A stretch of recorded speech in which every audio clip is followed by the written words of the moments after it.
let me know.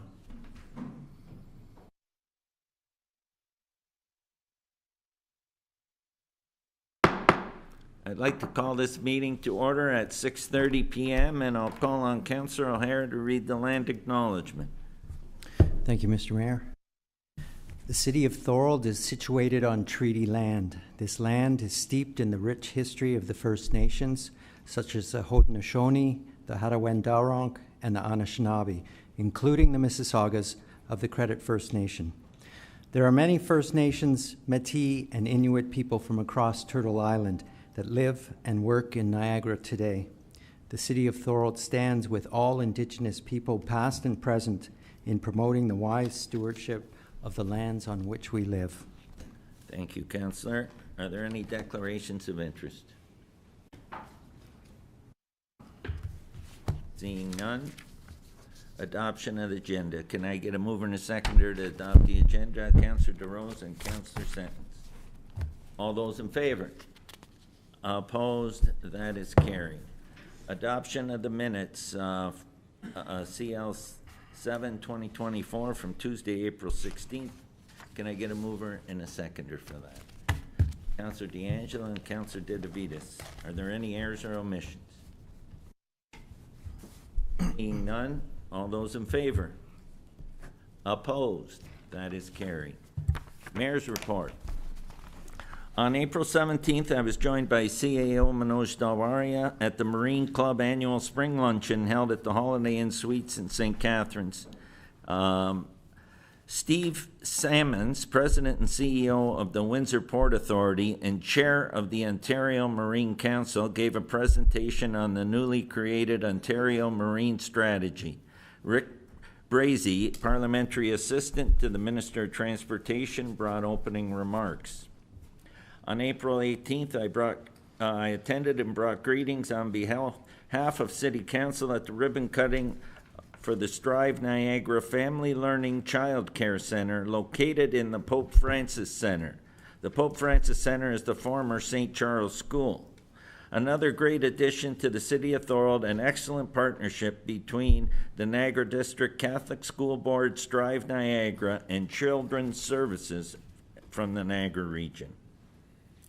On April 18th, I was joined by Councillors O'Hare, Sentence, C.L. Manoj Dalwaria, and Kerry Gruel at the Thorold Seniors Citizen Center luncheon, where they expressed their gratitude for the new lease agreement with the city. On April 19th, I attended and spoke at the Niagara Peninsula Conservation Authority's 65th anniversary and grand opening of their new location at 3350 Merrittville Highway in the city of Thorold. Joining me were CAO Manoj Dalwaria and Regional Councillor Whalen. We are extremely happy that the NPCA chose Thorold as their new home, which is the former location of the Mountain View Building Group, who have moved over to their new location at 3340 Schmone Parkway. Also on April 19th, Niagara Pre-Hung Doors celebrated their 55th anniversary. It was joined by Councillors O'Hare, Sentence, Didavides, Regional Councillor Whalen, CAO Manoj Dalwaria, and Natalie Stickles. Niagara Pre-Hung Doors has been located in the city of Thorold for all 55 years, beginning in 1969 when founder John Beek began the shop on McSherry Lane for the first 2 years. He then expanded to the corner of Highway 20 and Cottameyer Road in 1971 and was there for 38 years, and now their new location on Cottameyer Road, where they have been since 2009. Thank you to the Beek family for your continued commitment to the city of Thorold, and we wish you much success moving forward. On April 25th, I was joined by Councillors O'Hare, Didavides, Regional Councillor Whalen, and Natalie Stickles at the ribbon-cutting event for the new business Cooper Equipment Rentals, located on McClary Drive. Thank you for choosing the City of Thorold, and all the best moving forward.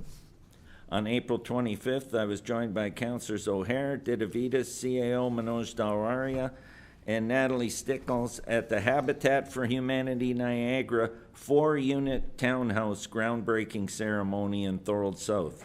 What made this event so special is that Centennial Homes, along with their sub-trades, are building this townhouse complex at no cost to Habitat for Humanity Niagara. Thank you, Centennial Homes and your subtrades, for your generosity and commitment to this very important affordable housing project. On April 26th, I was joined by Councillors D'Angela, O'Hare, Didavitas, Sentence, Regional Councillor Whalen, CAO Manoj Dawaria, Carrie Gruel, Tessa Bonacor, and Natalie Stickles at the Thorold Historical Museum and Cultural Center funding announcement, which is our current Fire Station 1 on Topaz Street. Niagara Centre MP Vance Badaway announced that the City of Thorold was successful in securing $6.27 million in funding for this project under the Green and Inclusive Community Buildings Funding Program.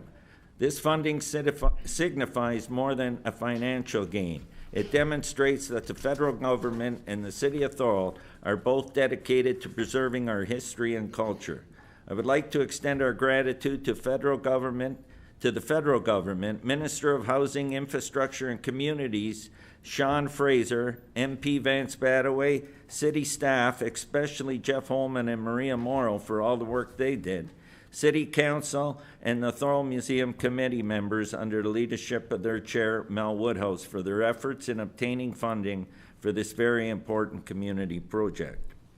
On April 26th, I presented Mike Palermo, owner of Mike's Music, located in the Pine Plaza, with a frame certificate to recognize his 25th anniversary. Mike's Music is one of City of Thorold's best-kept secrets. They have worked on instruments for some of the biggest names in the music business: Aerosmith, Alice Cooper, Motley Crue, Def Leppard, Johnny Depp, to name a few. Thank you for your commitment to the City of Thorold and continued success moving forward.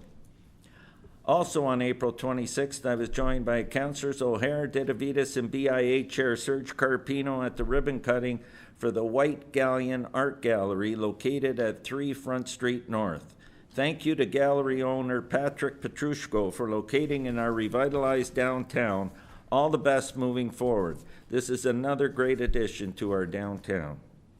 On April 28th, I joined Regional Chair Jim Bradley and spoke at the National Day of Mourning ceremony held at regional headquarters. This ceremony was hosted by the Niagara Regional Labor Council.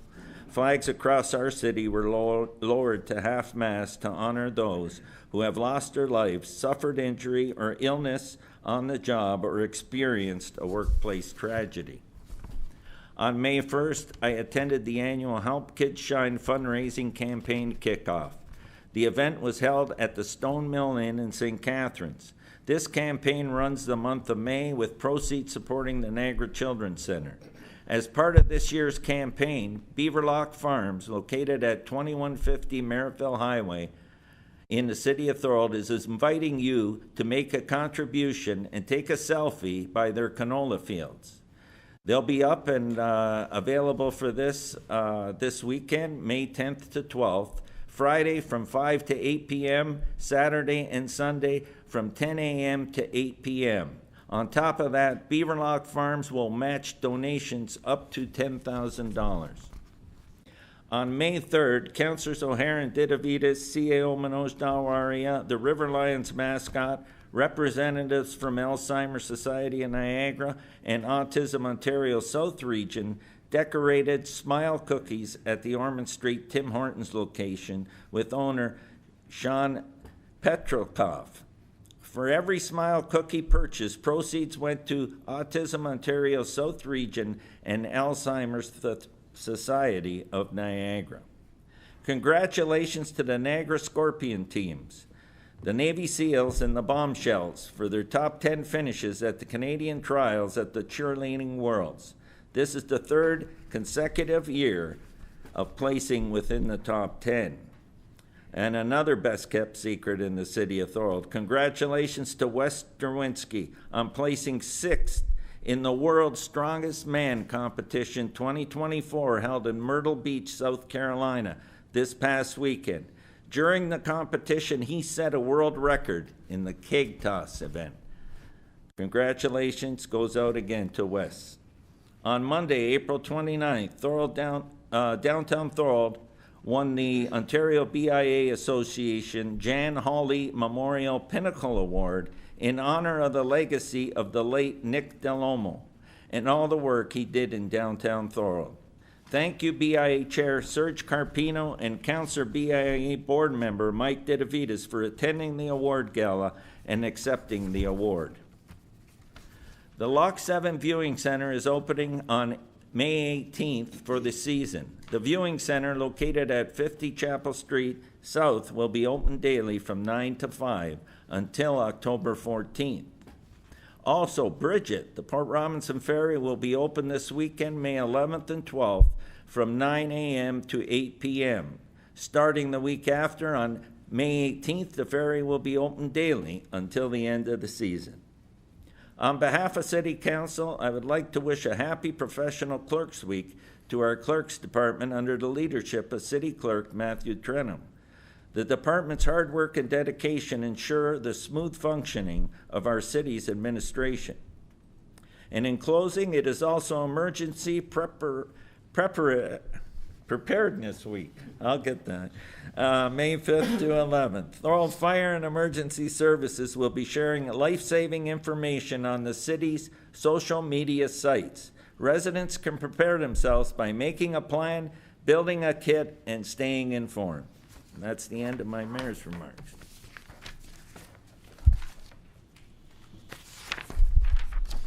Presentations. I'll call on Regional Councillor Tim Whalen, Runway and Recognition Community Group, for their awards announcements. Welcome, Tim. Thank you, Mr. Mayor. It's always a pleasure to be here. This time, it's an honor to be here as the chairman of the Thorold Sports Runway and Recognition to announce the 2023 Sports Wall of Fame inductee. This time of year, we recognize the builders and sports heroes that make the city so proud. This evening, I'd like to introduce this year's inductees. First of all, we have 5 former Wall of Famers. To start with, we have our initial one. His name is Sean Belnavolio, a hockey player, who most of you know Sean. Sean just finished his career over in Italy. He played Junior B here in Thorold and was able to move up through the ranks, gaining a scholarship at Niagara University in the USA when he was just 17 years old. He accumulated 123 points at Niagara U, and then he went on to sign with the Providence Bruins of the American Hockey League, playing 15 games and getting 14 points. At the end of that season, he signed a 3-year contract with the New York Islanders. Sorry, Mayor Ugalene, it wasn't the Bruins, but the next best thing for the Thorold guy. So he ended his career, his pro career, in Germany and Italy and also England. He ended up playing 14 professional seasons. He won some notable awards during his career, including MVP Playoff Award for the Thorold Blackhawks and MVP for his role in university. Secondly, our next inductee is Gary Mills, an athlete in skeet shooting. It's weird this year that we don't have just baseball and hockey. We've got all these unique things that people don't even know exist in the city of Thorold. So Gary is one of Canada's most successful and outstanding skeet shooters. Over 3 decades, he has been shooting NASA registered targets since 1968. He excelled in the Providence, winning 23 championships from 1981 to 1996. He won the Ontario Doubles Championship in 1981, 83, 84, 85, 86, and 89. Gary has also captured countless titles south of the border, and most often he captured the New York State, Ohio, and Michigan championships. He also earned All-American status over his career and has shot 100 out of 100 in competitions 130 times. Gary's performance and dedication to sport is well earned, and his induction into the Canadian Shooting Hall of Fame also. Our next inductee is Andrew Bosco. A lot of people know Andrew, who skated in Thorold for years. He began skating in synchro back in Thorold juvenile team way back. He was only a male athlete on the team, which was unique back then. As Andrew continued to compete, his love for the sports grew, and with the help of encouragement of his skating coaches and his mother, he became a trial judge. Andrew moved up the ranks in judging community as soon as he became a synchronized skating judge. He always came back to Thorold and consult, and with many Thorold and Midnight Ice and excellent teams. He helped judge as a volunteer position and is very demanding commitment. Andrew soon became international and Olympic level judge. In 2022, Skate Canada awarded Andrew with the National Elizabeth Swan Memorial Award in recognition of his dedication and contributions to the discipline of synchronized skating. Today, Andrew is part of the Skate Canada leadership team and is part of operational committee there. Our next inductee is Nicole Vendetti. Nicole's always been a proud resident of Thorold. She had an extremely successful career in rowing and represents Thorold well at every competition. She's an accomplished rower, having competed for Dennis Morris, Ridley College, and the St. Catharines Rowing Club, as well as Brock University. Nicole captured Royal Canadian Handley twice, the CSSR Schoolboy, and the Ontario University Athletes, and finally, the Championship of Rowing in 2013. The next award, our final one in this category, is with hard and heavy heart that I recognize Bob Elliott. Bob was raised in North Bay playing football while growing up. While attending high school, Bob was a referee and junior football along with baseball umpire. That continued here in Niagara, and Bob left North Bay at the age of 21 to join the Canadian Mounted Police. Moving to Thorold in 1997, he found himself immersed in the rich history of sports with the likes of Danny Lodbo, Skeeter Gazzola, Freddie Speck, and Reader Payne. Serving for many years as chairman of our runway, he was truly labor of love among other things with the committee. We would love everyone to remember Bob in the early dinners with his tuxedo. I think everybody will remember him wearing his tuxedo. It's without Bob, this committee would not be in existence today. Unfortunately, late last year, Bob was taken from us way too early in a tragic car accident. The runway mission pays a lot of debt and gratitude towards Bob for his guidance and decoration. From here, we go on to our other awards, our specific awards. The Darrell Mailer Award. This award goes out to the Coach of the Year, and this year we recognize Mike Ballerbrook. Our next award is the Albert Ciancio Award, which goes to the Unsung Hero. And then again, we have another figure skating Unsung Hero in Linda Saldarelli. We follow up with our Team of the Year, and Mary Ugolini just mentioned this a little while ago. It's weird that they're being recognized as Team of the Year. The Niagara Major Scorpions team that just competed, I believe, last weekend in the Worlds down in Florida. They're the 9 to 12-year-olds. The champion cheerleading squad is our Team of the Year this year. Our female athlete, all these unsung heroes are all over the place. You don't hear up until this time of year. Our female athlete this year goes to professional volleyball in Grace Pyatt that plays professional volleyball over in France. And then our last but not least is our male athlete year. This was a heavy award that had a lot of great nominees, but this year it goes to T.J. Woods. He's a young fellow that competes in track and field. He's won many awards all over Ontario. So this is our slate of inductees. Just a heads up again that our gala is set for June the 10th. It's at John Michael's Banquet Hall this year. Tickets are available on our website, thoroldrunway.com.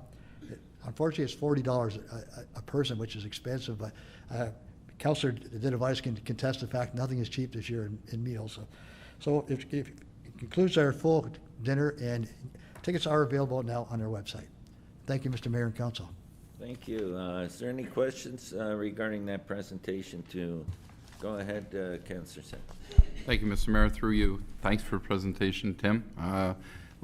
How did it end up? How many did you end up with the White family? How many people applied for the White family scholarship? Thankfully enough, we've got 16, and we had to, apparently there's a new way of applying to, you don't get a heavy degree, I believe it's called. Councillor Charles, I don't know whether you can elaborate. We had to extend it today because there's, once you get your acceptance into university, there's another, I guess, level above that only 100 or so people qualify for it. Are you familiar with that at all? Sorry, Mr. Mayor, through you to Councillor DeRose. Yeah, no, I'm not at work, Councillor. So anyhow, we're in the stages of extending that a bit because apparently there's some great kids from Thorold who've done well. But we do have 16 right now, some great talent out there. And good. It was a slow start. It's unbelievable. It was real, yeah. Yeah, for 40,000 for a male and female, it's hard to believe that 2 weeks before our deadline, we had 2 applications. So it's taken off now, thank God, and we've got a lot of selection. Good to hear. Thank you. Thank you. Anyone else? Seeing none, thank you very much, Councillor Whalen. I can call you Regional Councillor Whalen or Chair of the Runway Recognition, Tim Whalen. Thank you for coming, presenting to Council, and we look forward to the banquet on June 10th. Thanks so much, and we hope to see everyone there. Thank you. Up next, we're going to move on to delegations. And I'll call on Ron Devereaux, resident, for this delegation respecting the Road Safety Advisory Committee's resolution concerning the all-way stop control at Canby Street and Hamilton Boulevard. And welcome, Ron. Go ahead. You have, state your name and address, and you have up, 10 minutes? Yeah. Ron Devereaux, 43 South Street North, Port Robinson East. Thank you, Mayor Ugolini, councilors and city staff. Focus and context of my comments. My information to council is always factual. My research and comments are always based on common sense, logical, rational, objective, critical thinking. Especially in this presentation, I will present some very clear examples of how and why being objective is crucial. So I'm here to objectively explain why council must objectively vote against the Road Safety Committee resolution to pause the installation of the all-way stop control at Canby Street and Hamilton Boulevard. In mid-August of 2023, all residents on this section of Canby Street received a public notice 2 weeks in advance of the Public Information Center meeting that was held by city engineering staff last year on August 30th, 2023, on the subject of traffic calming on this section of Canby Street. Attached to the Road Safety Committee resolution in the agenda is a copy of the January 16th, 2024 report to Council about the proposed all-way stop control at Canby Street and Hamilton Boulevard, which Council approved on January 16th. So I'm sorry, but it's very puzzling. It's very puzzling to me at this date why this resolution is even before Council tonight. 8 months after the PIC was held, 4 months after Council approved this all-way stop. The engineering staff has already done its homework on this issue and made an objective presentation and an objective recommendation in January. In Appendix Number 1, the data collected by the Engineering Department in the Canby Street traffic studies, quote, showed that excessive speeding was occurring, end quote.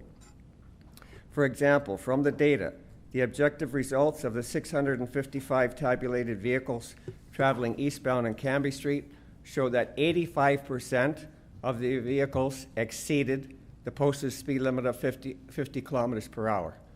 So only 15% were doing the speed limit or less.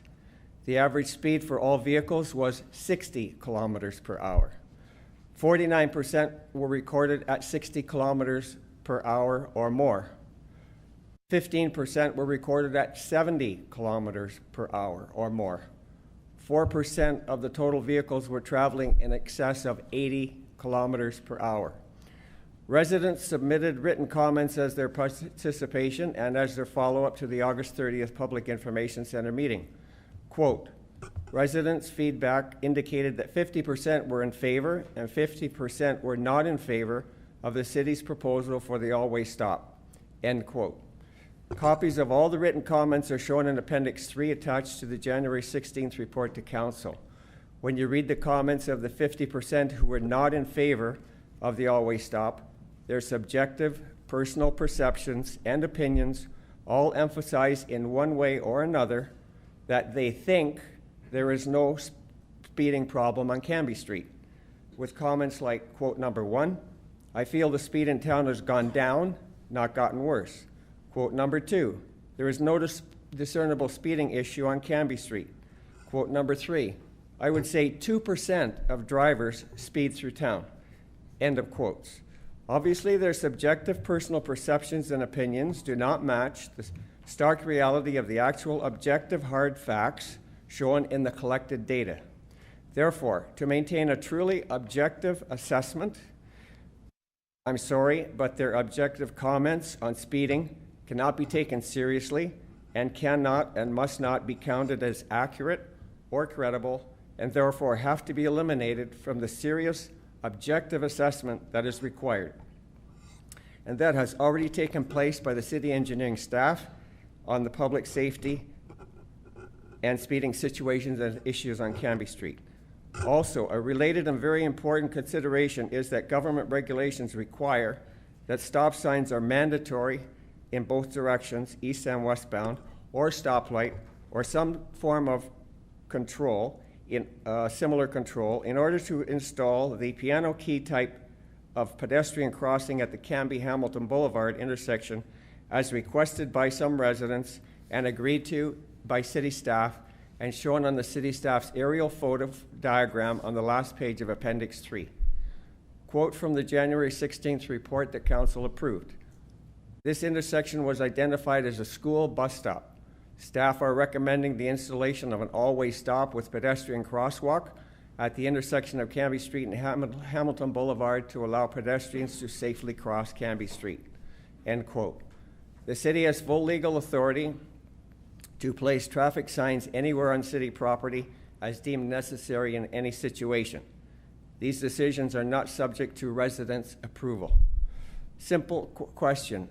Would council be putting the city in a serious liability situation if they changed their January 16th decision based on the inaccurate subjective perceptions and opinions mentioned above compared to the objective facts in the data collected? At all three of the Public Information Center meetings on the traffic calming plan for Port Robinson East, in the in-person comments, and in the written comments submitted from those three meetings, many residents readily admitted and recognized that traffic signs alone may have limited effectiveness unless there is a regular police visibility on the Canby Street, River Street corridor and on South Street North and Port Robinson East, achieved by regular police radar enforcement of the laws, issuing traffic tickets. This quickly acts as a speeding deterrent. Some residents even suggested installing photo radar. I am sure that all of you are aware of the news headlines within the last week indicating that the use of photo radar, started in the Niagara region within the last year, is already having a very positive effect at slowing traffic speeds in the areas where it's being used. In the 38 plus years that I have lived in Port Robinson East, any type of regular police presence has never existed on the Canby Street, River Street corridor through Port Robinson. In the last year, in my written comments, in several emails that I have sent to the mayor and the CAO and all council members, as part of any complete traffic calming plan for Port Robinson, I have stressed the city of Thorold needs to be far more emphatic, persistent, and forcefully involved with the Niagara Regional Police in Port Robinson East traffic enforcement issues. In writing, I have stressed the imperative necessity to this commitment by the mayor and the CAO to take possession of the leadership required to make this happen. But in the last year, there's been no response back to me by the mayor or the CAO. When will the mayor and the CAO confirm their commitment to this leadership?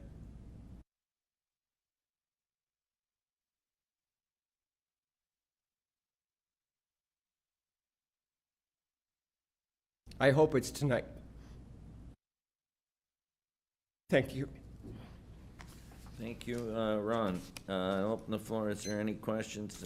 Before we put the report on the floor and we can debate the report, is there any questions? Questions only to Mr. Deborah. Seeing none, I want to thank you, Ron, for coming to council and presenting this evening. Thank you, Mr. Mayor. And now, in accordance with our procedural bylaw, council will now consider the matter. And the matter is 10.1, correspondence item CLC 22-2024, respecting Road Safety Advisory Committee resolution concerning report PWCS 4-2024. Can I get a mover and a seconder for that, please? I got Councillor Dedivides and Councillor Sentence. Okay, and the report.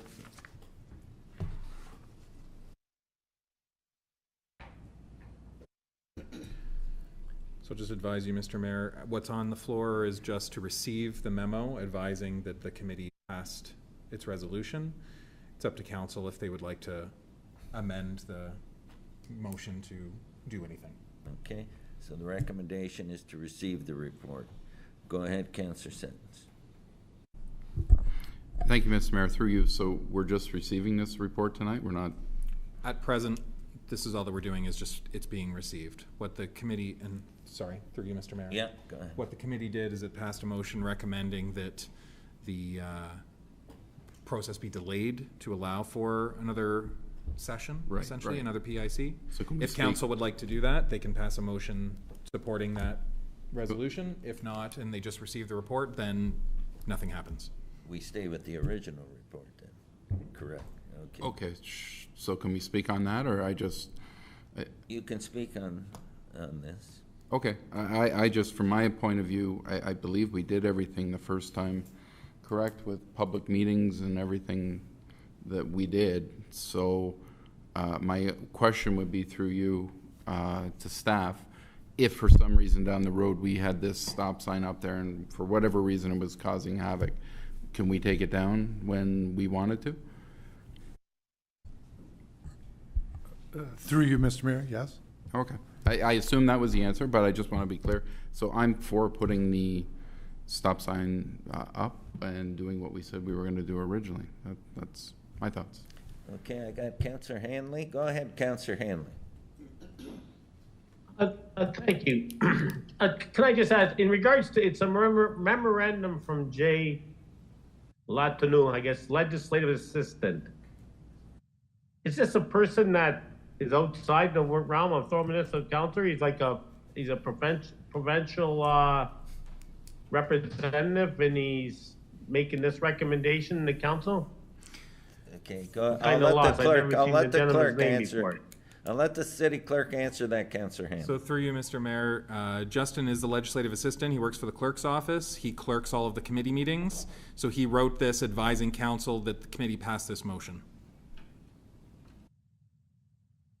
So in regards to, just to follow up, thank you, Matthew, for that. Through you, Mr. Mayor, just to follow up with Councillor Sentence in regards to this, is it just receiving tonight, or can we as a council put a motion on the floor tonight that we go through the process and install the four-way stop there, or the three-way stop, four-way stop, and so that it can proceed further? As he mentioned, I just to follow up the Councillor Sentence, he mentioned that we've already done the picks. You know, we've got information from the public, and I think that, you know, I can tell you it's been 20 years, whatever, and that stuff. We've probably been talking about the speeding concerns and that stuff in Port Robinson, and I think it's time we just address it once for all. So can we put that to the floor tonight? No, well, How you can we won't go about have, it? Councillor, if you received the report, then the recommendations that come in the original, Back in January. yeah, then they get implemented. Am I correct when I say that? That's correct, Mr. Mayor. So you don't need to put a motion. that's just- If you just receive this, then we go back and do what we said we were going to do when that report came forward, Councillor Hanley. And that was just at Cambie and Hamilton Street, no stop signs at Cambie and South Street? So through you, Mr. Mayor, what the committee was recommending is that putting the four-way stop in place be paused to allow for another PIC.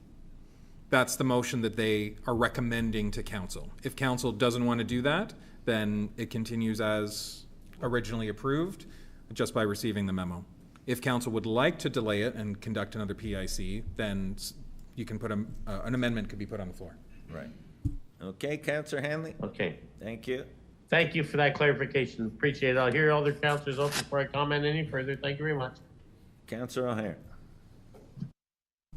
Thank you, Mr. Mayor. I agree with Councillor Sentence here. We did the studies. We had the PIC. In terms of my own opinion, I know, having driven Canby quite often, that it's a wide open street, and anything that can slow drivers down in a residential area, in my opinion, is a good thing. We've also heard about speeding around the corner on Ross and Hamilton as well, and if cars are brought to a stop at this intersection, it may already reduce the speeding traffic around the next corner. So I fully support the original PIC and hope to see the all-way stops up there. Thank you. Is there anyone else? Go ahead, Councillor Didavides. Yes, I agree with Councillor's sentence. We already spent money on this, and why endure more costs? We all agreed to do it. I think just follow through with the original plan and do it. Thank you. Councillor DeRose, did you have your hand up? Go ahead. Yeah, Ron brings up some valid points that I kind of overlooked when we were discussing it with the Road Safety Committee. Just a quick question. Would this be a reconsideration? So through you, Mr. Mayor, this would be a procedural motion. Essentially, council would be saying they're still continuing with the recommendations as approved in the report originally. They'd just be delaying it to allow for another PIC. Okay, and also, can I always go to the experts. Can I ask Mr. Dunsmore to just comment on it? I know we talked about it at our meeting, but I want to just get your opinion on the direction, because I like to listen to you speak on this. Thanks. Through you, Mr. Mayor, our recommendations on the direction are what came in the report originally. So installing those, the reduced speed signs, plus the stop signs, plus the crosswalk, but there's a bunch of other stuff associated with this as well. That's certainly our recommendation. So here's the way it works, just so you know. Okay. If we receive this report, then what we said we were going to do with the report in January gets done. So we're not changing anything that was recommended and voted on in that report. We're just receiving this report. We're not doing anything else. Okay? Okay, yeah, I'm going to support my fellow councilors and the citizens and residents in Ron's neighborhood and support this. Thank you. Okay. Go ahead, Councillor DeAngelo. Thank you, Mr. Mayor. Just to put some context of why this came back here for further discussion, was the resident that lives right in front of where the stop sign is going to go. It's right at the end of his driveway. So he had some concerns regarding that stop sign being at the end of the driveway. And it's not unusual for this council to look at things sometimes, to get a second look at it, to make sure we're doing it right before we put it in place. We did that with Julie's Tire and Auto, that the stop sign, I believe, is not going up there anymore. They've now worked with the local residents there and are putting speed bumps. So one of the items, unfortunately, I wasn't able to make the Road Safety Committee. I was ill, and then I had work commitments the next day, so I was unfortunately not able to speak there, or I would have mentioned then. Yeah, the individual that has been impacted greatly here, just wanted to work collectively with staff to see if there's a solution that can be worked around to better mitigate this situation. So I guess one of the questions I have at the public meetings was the location of the stop. Again, I was unfortunately not able to make the public meeting. The original one was the location of the stop sign indicated at the public meeting. Exactly where it was going to be located. Sean, if you want to answer that. Through you, Mr. Mayor, at that intersection, for sure it was. Okay. At maybe, like you said, it's interfering with the end of his driveway. Maybe that type of detail wasn't in there at that point in time. Okay. So that's where, as a counselor, I have a bit of a concern. If we don't give at a public meeting, don't give exact locations of where some of these stop signs are going, it does impact, and it could adversely impact some of the residents. That's why it was just a bit of a slowdown here. It wasn't a complete stop, but to make sure that we're putting it in a good location, that there's no other adverse effects, and that's why it was sort of brought forward to look at from a staff perspective. The recommendation from the committee to have a public meeting, I think, is going a little too far at this point. It was more to see if there could be anything done working with the local residents that are directly impacted with that stop sign and how it could be mitigated. Some of those could be mitigated. They may or may not, but I think there needs to be some discussion there. So I'm not, at this moment in time, I think, through you, Mr. Mayor, did the staff have any discussion with the local resident that lives with the stop sign at the end of his driveway? Go ahead, Sean. Through you, Mr. Mayor, I believe our Director of Public Works, or Manager of Public Works, was out having those conversations, and he thinks he has a solution that will adjust to that driveway a little bit. Okay, so I hear a solution, I hear adjust, but yet we're jumping the gun and going ahead and just going. So I would like to delay it till. Well, I don't think that's the case. I think he's saying he's worked with them and he's going to adjust the placement of the signs. Am I correct? Well, that's. So okay. it's been, they've he's been working with that particular person. Okay. Was that particular person satisfied with the discussions and the adjustments? I don't think so. Okay. Okay. Sometimes I'd rather delay something a little bit, make sure we get it right, but I heed to the rest of the council if they just want to go ahead and put the stop sign there and not specifically work with the resident. Thank you. Anyone else?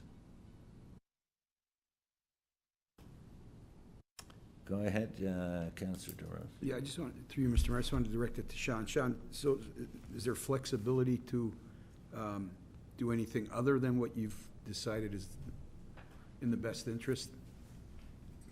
Through you, Mr. Mayor, we can always move the stop sign a little bit here and there, but at some point in time, it's not stopping the intersection anymore. So we are conscious of the driveway, and we've always been conscious of driveways. We will try to adjust it to minimize the impact. Thank you. It's my opinion that for public safety, I think we got to follow through with our original intent. That's my Okay. opinion. Thank you. So I have a mover and a seconder.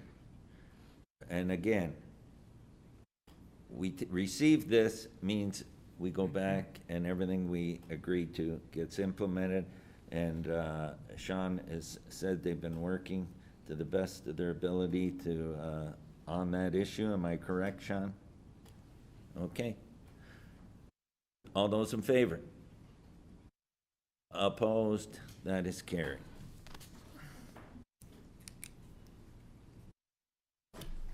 Okay. Statutory public meeting under the Development Charges Act. I'll call to order the public meeting being held pursuant to the provisions of the Development Charges Act as amended, respecting the City of Thorold's Development Charges background study and draft bylaw. I'll call on Byron Tan, manager of Watson and Associates, for his presentation. And Byron, the floor is yours. Perfect. Okay.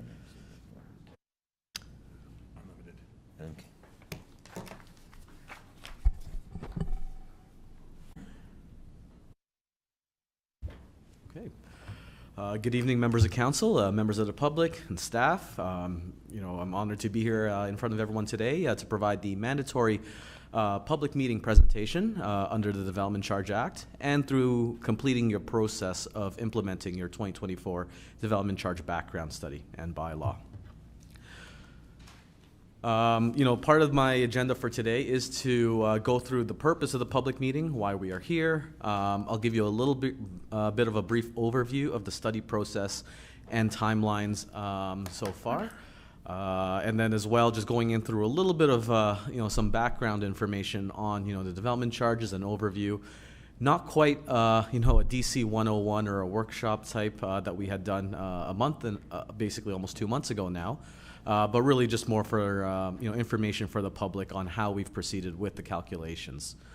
Subsequent to the to those items, then we'll go through the proposed policies and the calculated development charges, and then I'll have a little bit of a presentation on the current development charges relative to your calculated ones as you compare with your peers, throughout Niagara region.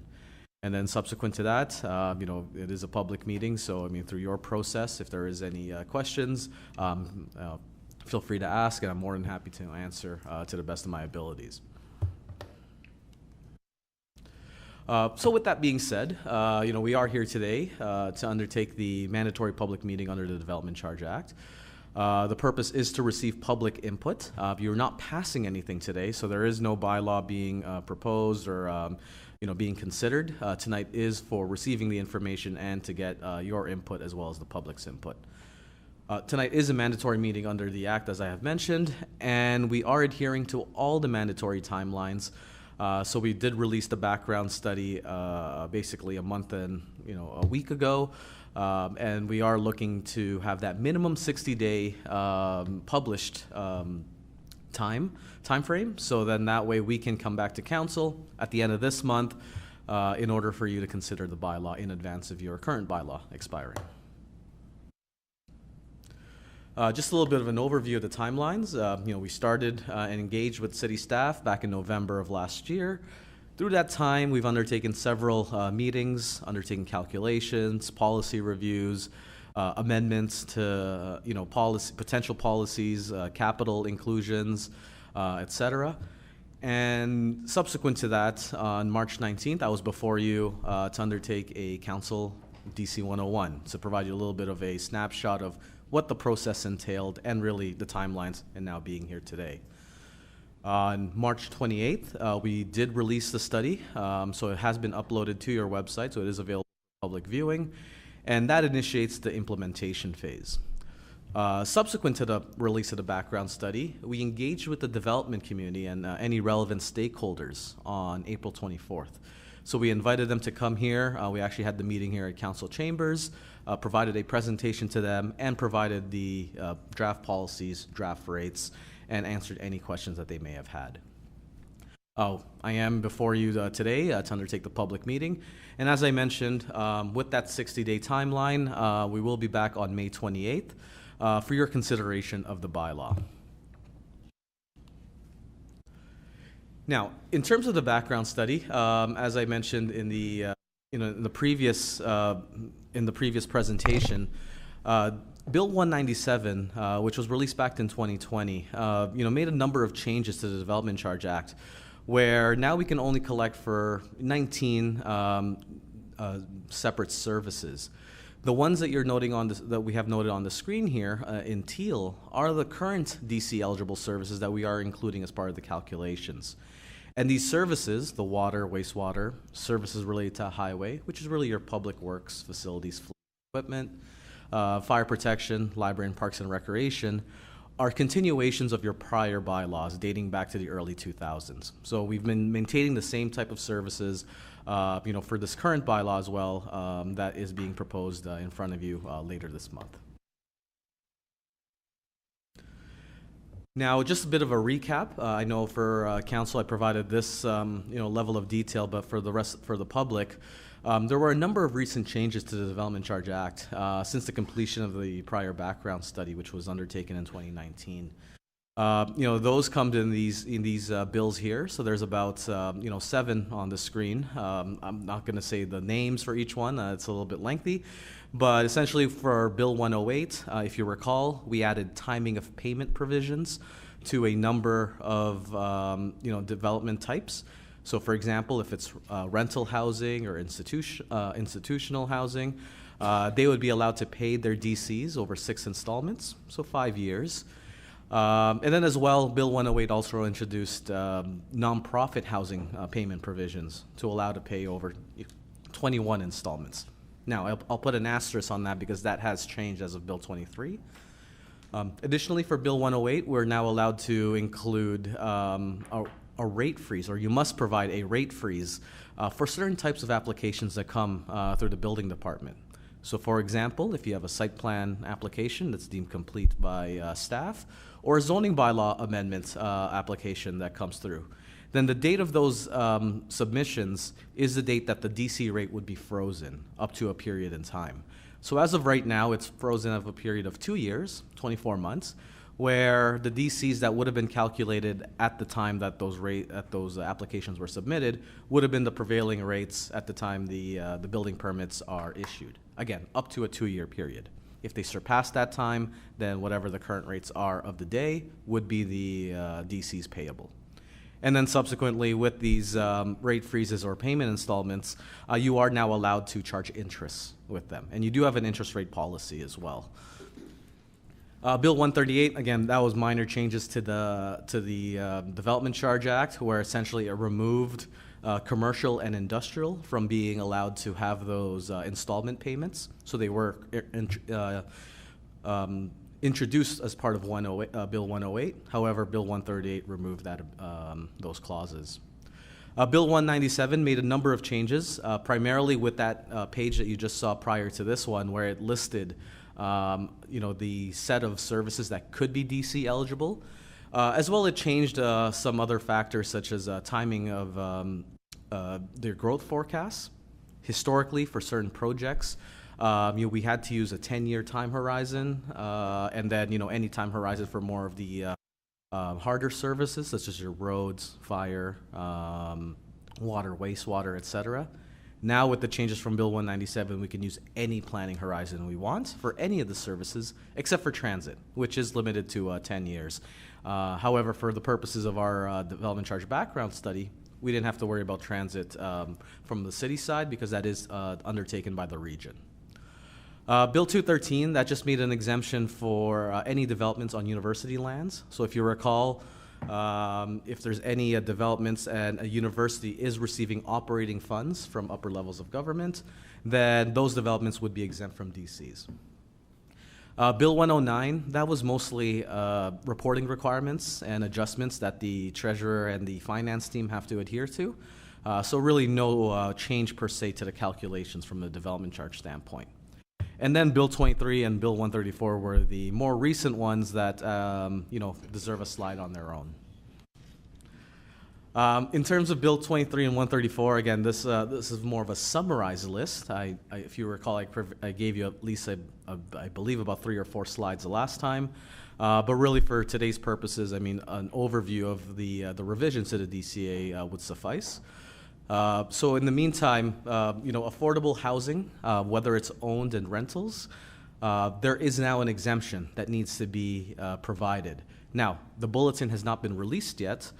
However, there are some indications from the province that this may get enacted in the near future, as early as potentially even June 1st. So we are monitoring this, and we will keep you apprised of any changes that may happen. And I'll talk about it as well on the following slide. Attainable housing exemptions, again, similar to affordable housing, these are not in place yet.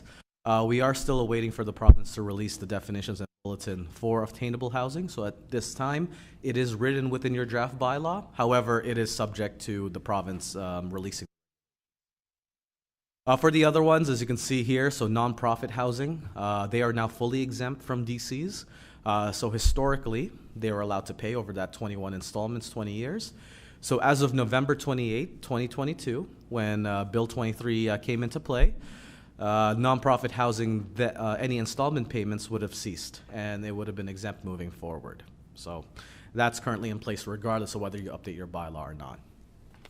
Inclusionary zoning exemptions. So these are typically for those municipalities with inclusionary zoning bylaws, particularly ones along a 400 series corridor. So any affordable units within these areas would be exempt from DCs as well. Additional residential unit exemptions. They changed the definitions and the way it's structured under the Development Charge Act. So really, this change wasn't a new exemption. It was just more refining the existing additional residential unit exemptions that were already in place. And then going down the rest of the list, these aren't exemptions, but they're more discounts and reductions to development charge recoveries. In terms of rental housing discounts, if there is a unit or a development that is proposed to be built where the whole building, every single unit within it is purpose-built rentals, then they would get a discount based on the number of bedrooms. So, for example, a one-bedroom discount rental unit would receive a 15% discount on the development charge calculation. A two-bedroom would get a 20% discount, and a 25% discount for 3 bedrooms or higher. Bill 23 also removed the ability for housing to be included in the DCs as an eligible DC service. So it doesn't affect the city's development charge. However, the region, they used to collect DCs to be able to utilize those funds for housing initiatives and build housing development. So now the province has not allowed that anymore, and therefore that is now removed service from the listing that you may have seen on the prior 2 slides. There are some capital cost amendments that have been provided for. So the first one is a restriction of studies. So, studies now, such as your transportation master plan, Parks and Rec master plan, official plans, et cetera, those are no longer eligible for inclusion into the DC calculations. And then there's land as well. However, I'd like to put an asterisk on the land piece because the land would only be exempt as prescribed by the minister, or the province would set the guidelines as to which services for which land would be not eligible. However, there was nothing that was released. So at this time, given that there's a gap, in the regulations where, they don't specify which service land is no longer allowed for, we are still including land into your calculations until told otherwise. The largest change here probably would be the mandatory phase-in of the DCs. So the moment that you pass your bylaw, so let's say we consider a bylaw on May 28th, day one of it being in effect, whatever calculations are provided and the charge that you approve, it immediately drops down to 80%. And that has to remain for a period of 1 year until year 2 of the bylaw, where it can now increase to 85% of the calculated charge. And it'll increase by 5% per year thereafter until we reach year 5, where it's 100% of your charge, calculated charge, that can now be implemented. Now, I would say also that in addition to that phase-in, you are still allowed to index your charge. So every year, as the cost of goods and services rise, to keep up with inflation, you are allowed to index or inflate your development charge bylaw.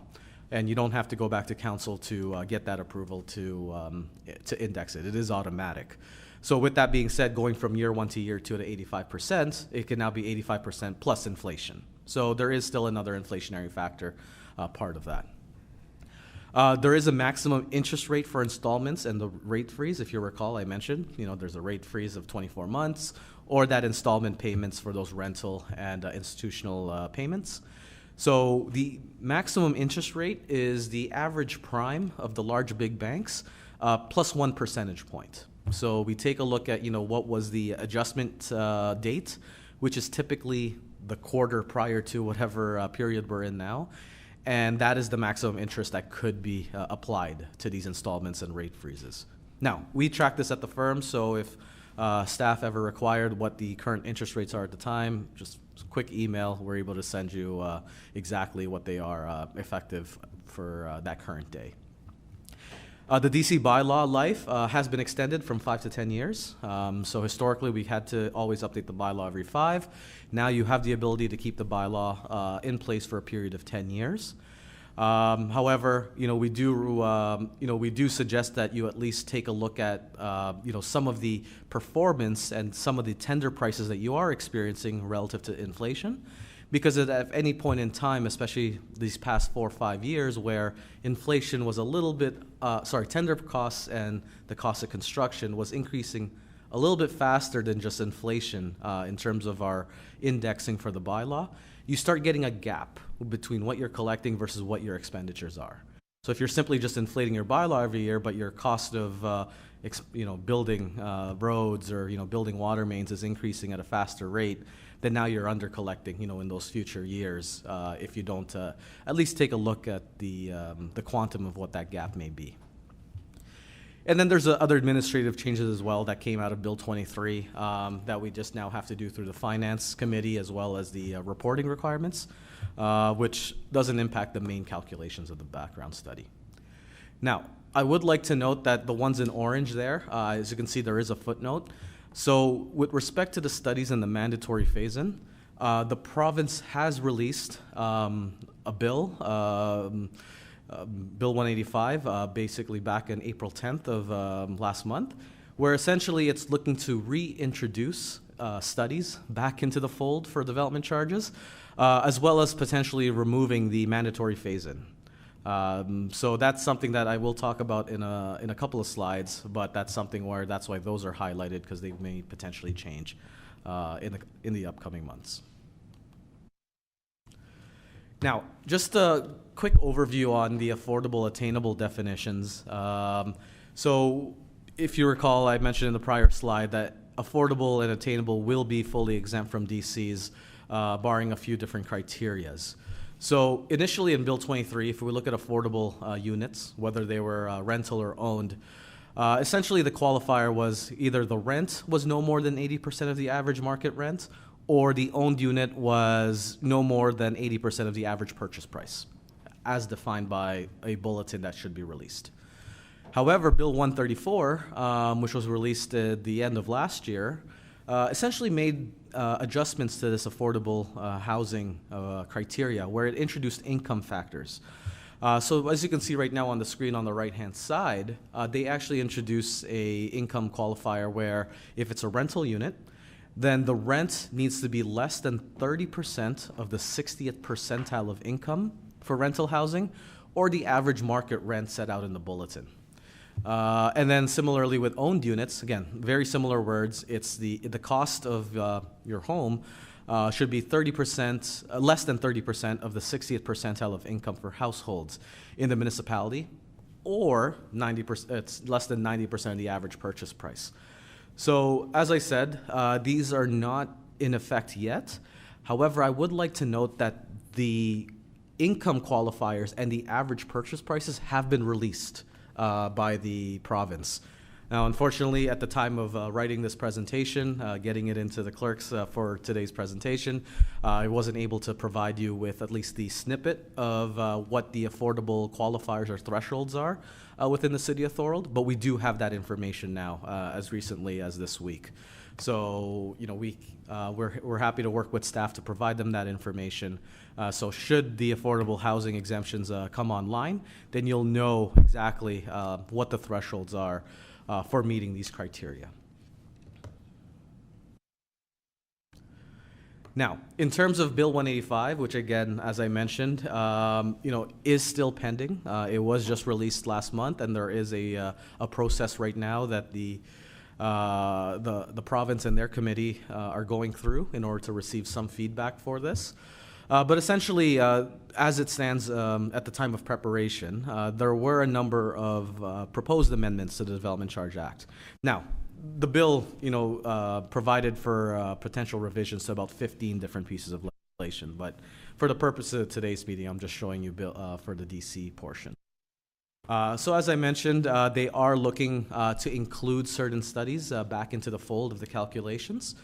They are also looking to remove the mandatory phase-in of the charges, and as well introduce a transitionary clause where we can now potentially undertake minor amendments to the DC bylaws in order for us to just amend, let's say, the dates, or maybe change some of these inclusions of removing the mandatory phase-in in your bylaw or adding the studies without having to go through the full implementation process, such as doing another public meeting or going through an appeal process or anything like that. So there are some minor amendments that would be allowed, but again, that's as of the reading of the bill back on April 10th.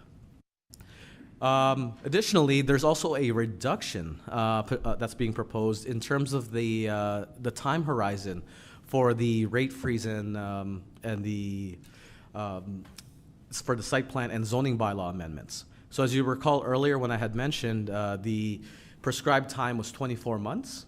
So the information here is proposing that it be reduced to 18 months, a year and a half, essentially, from application or amendment to pulling a building permit, in order for the developers to stick with the current development charge rate that was calculated during those applications.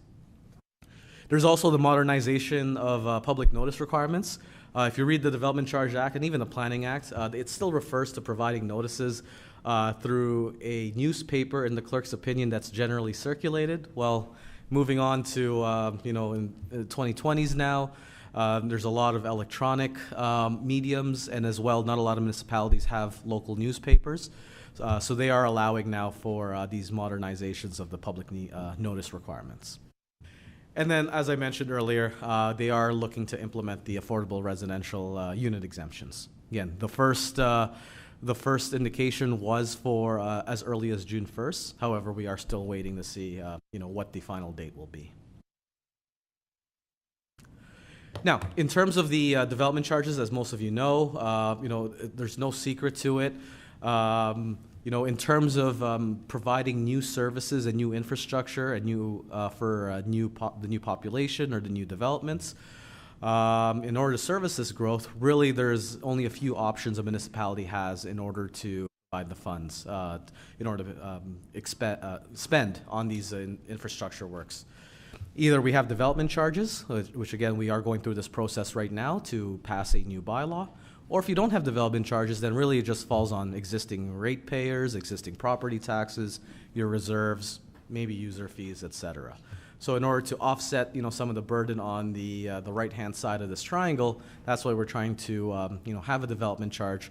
That way there is those capital recoveries at the time of a building permit is issued for these new developments and new homes.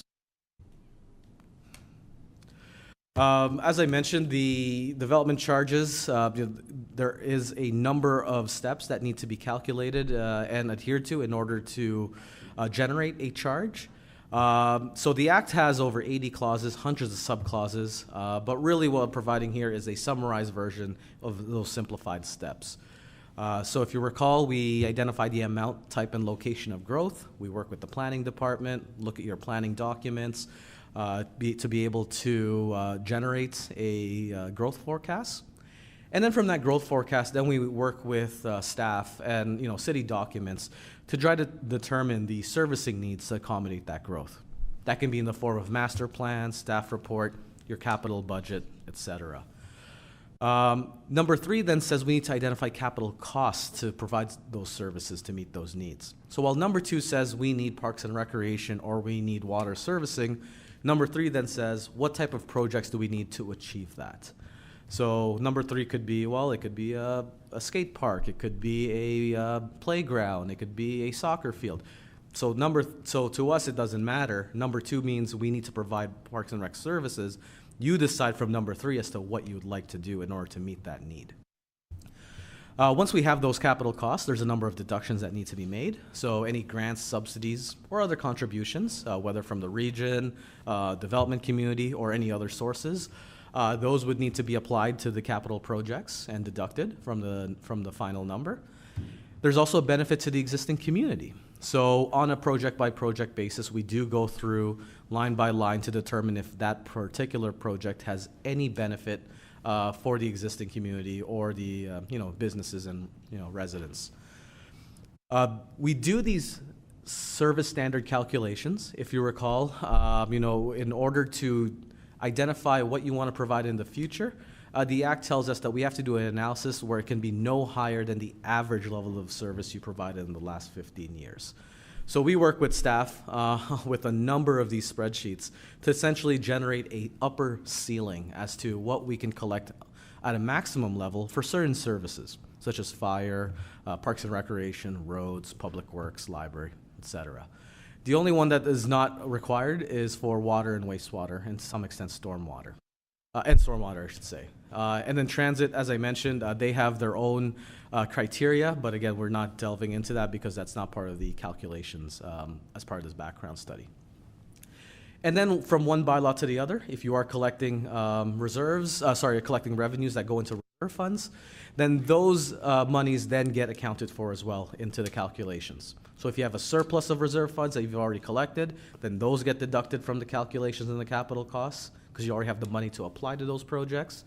Likewise, if you have a deficit in a reserve fund because you've had to take on debt in order to pay for things in advance, then those deficits can be added to the cost for recovery to pay yourselves back, right? So at the end of the day, after those deductions, then we have the net costs of these capital works that are then allocated between residential and non-residential growth. From that allocation, then we divide it by the growth forecast as identified in number 1 to get us our development charge calculations. So in simple terms, we take the cost of infrastructure required to accommodate growth, again, net of all of those deductions. We divide it by the residential and non-residential growth forecasts to get you your DCs per unit or a development charge per square foot, depending on whether it's residential or non-residential.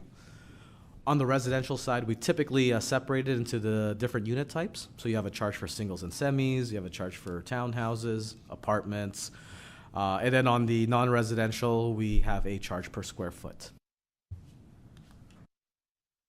Now, development charges are not full cost recovery. There's a number of exemptions you must adhere to. I won't touch on every single one here because I did talk about it in the prior slide, but at least for the first two, there is this upper and lower tier government and school board exemption.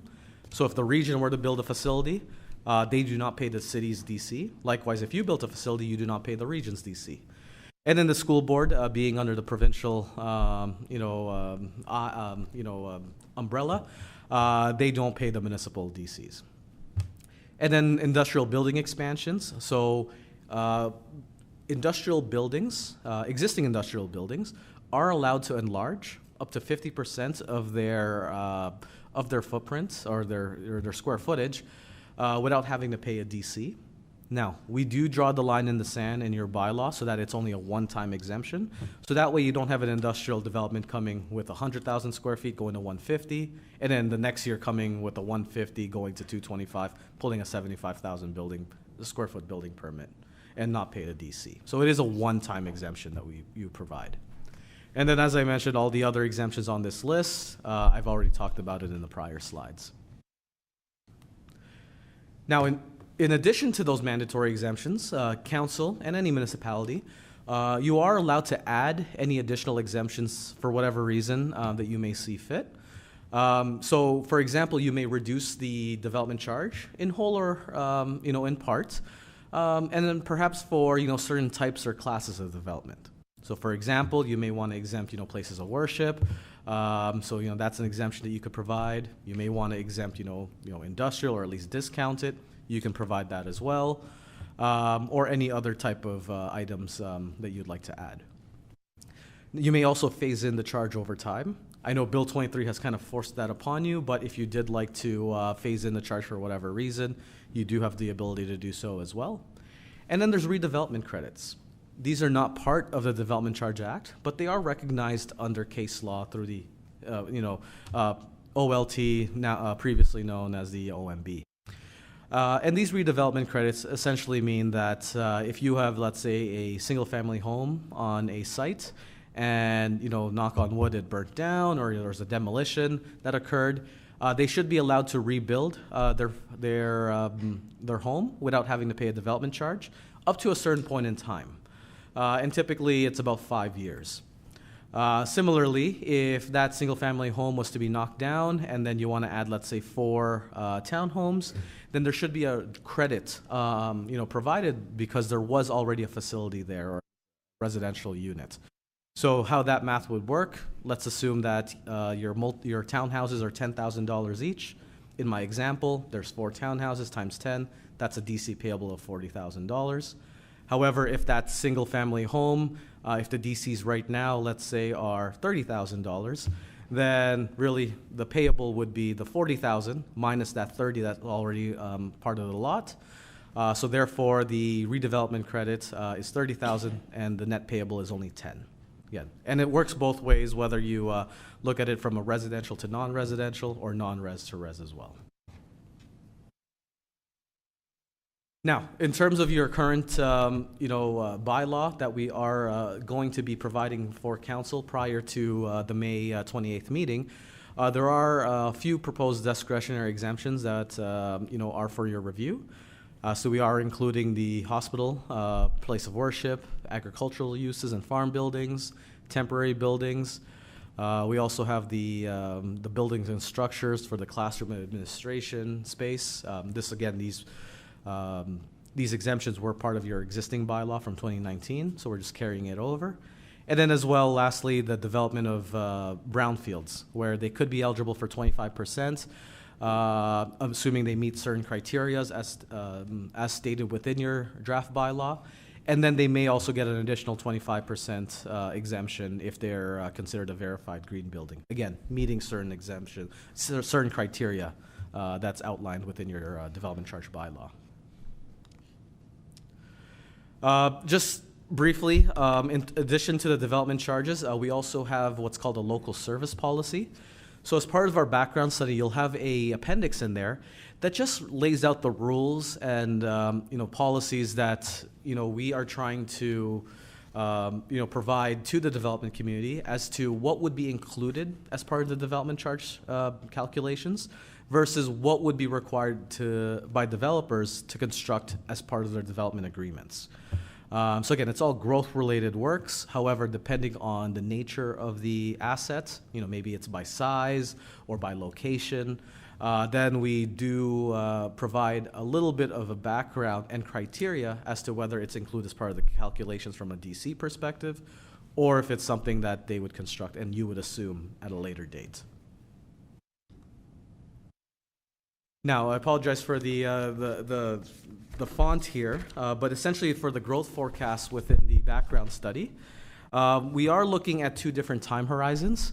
So through working with the planning staff and city staff, we were looking at both the Niagara Region OP forecasts, which is slated to provide you roughly 9,400 people and about 4,300 new homes, in the foreseeable future. Now, with respect to all of the lands identified, however, within the city, we've also undertaken a build-out forecast.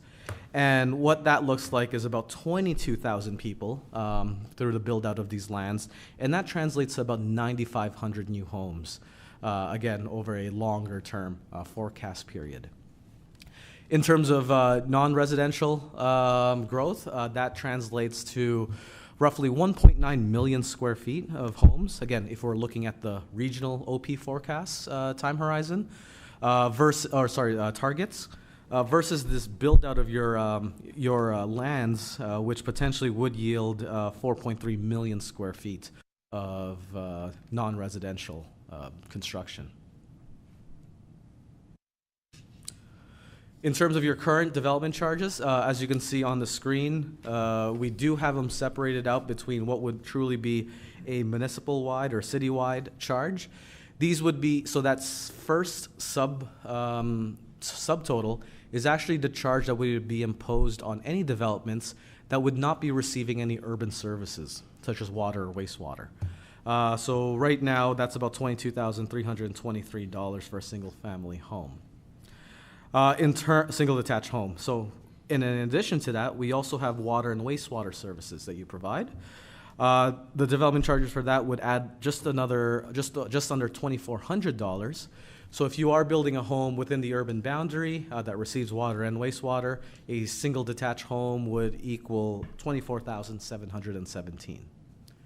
Additionally, there are some area-specific calculations or charges for rolling meadows based on some of the work that's highly localized and that's being constructed within that area, and that's an additional $284 for any of those developments. So if you're building a home within rolling meadows, a single detached dwelling would cost $25,001 in terms of a development charge. And as you can see left to right, depending on the unit size, there are less people living in these type of homes, say a multiple being a townhome, and then you have your apartments, two different sizes. And then we have a special care, special dwelling, which is mostly your, kind of like your retirement homes, those homes that are not in private dwellings. So again, as the charge goes down, it reflects the number of people potentially living in these types. And then you have your non-residential charges as well. So again, we do have it separated right now between commercial and institutional versus industrial. For the purposes of our calculations, we have blended the charge moving forward. However, that is something that, if there's any direction to change that, we'll be more than happy to visit. But as of right now, we have combined the non-residential charge for this background study. So in terms of the proposed development charges, so really just going down to the bottom of the list there, for a single detached home with full services, looking at water and wastewater, we're about $25,042. And then in terms of a development in Rolling Meadows, that goes up to $25,253.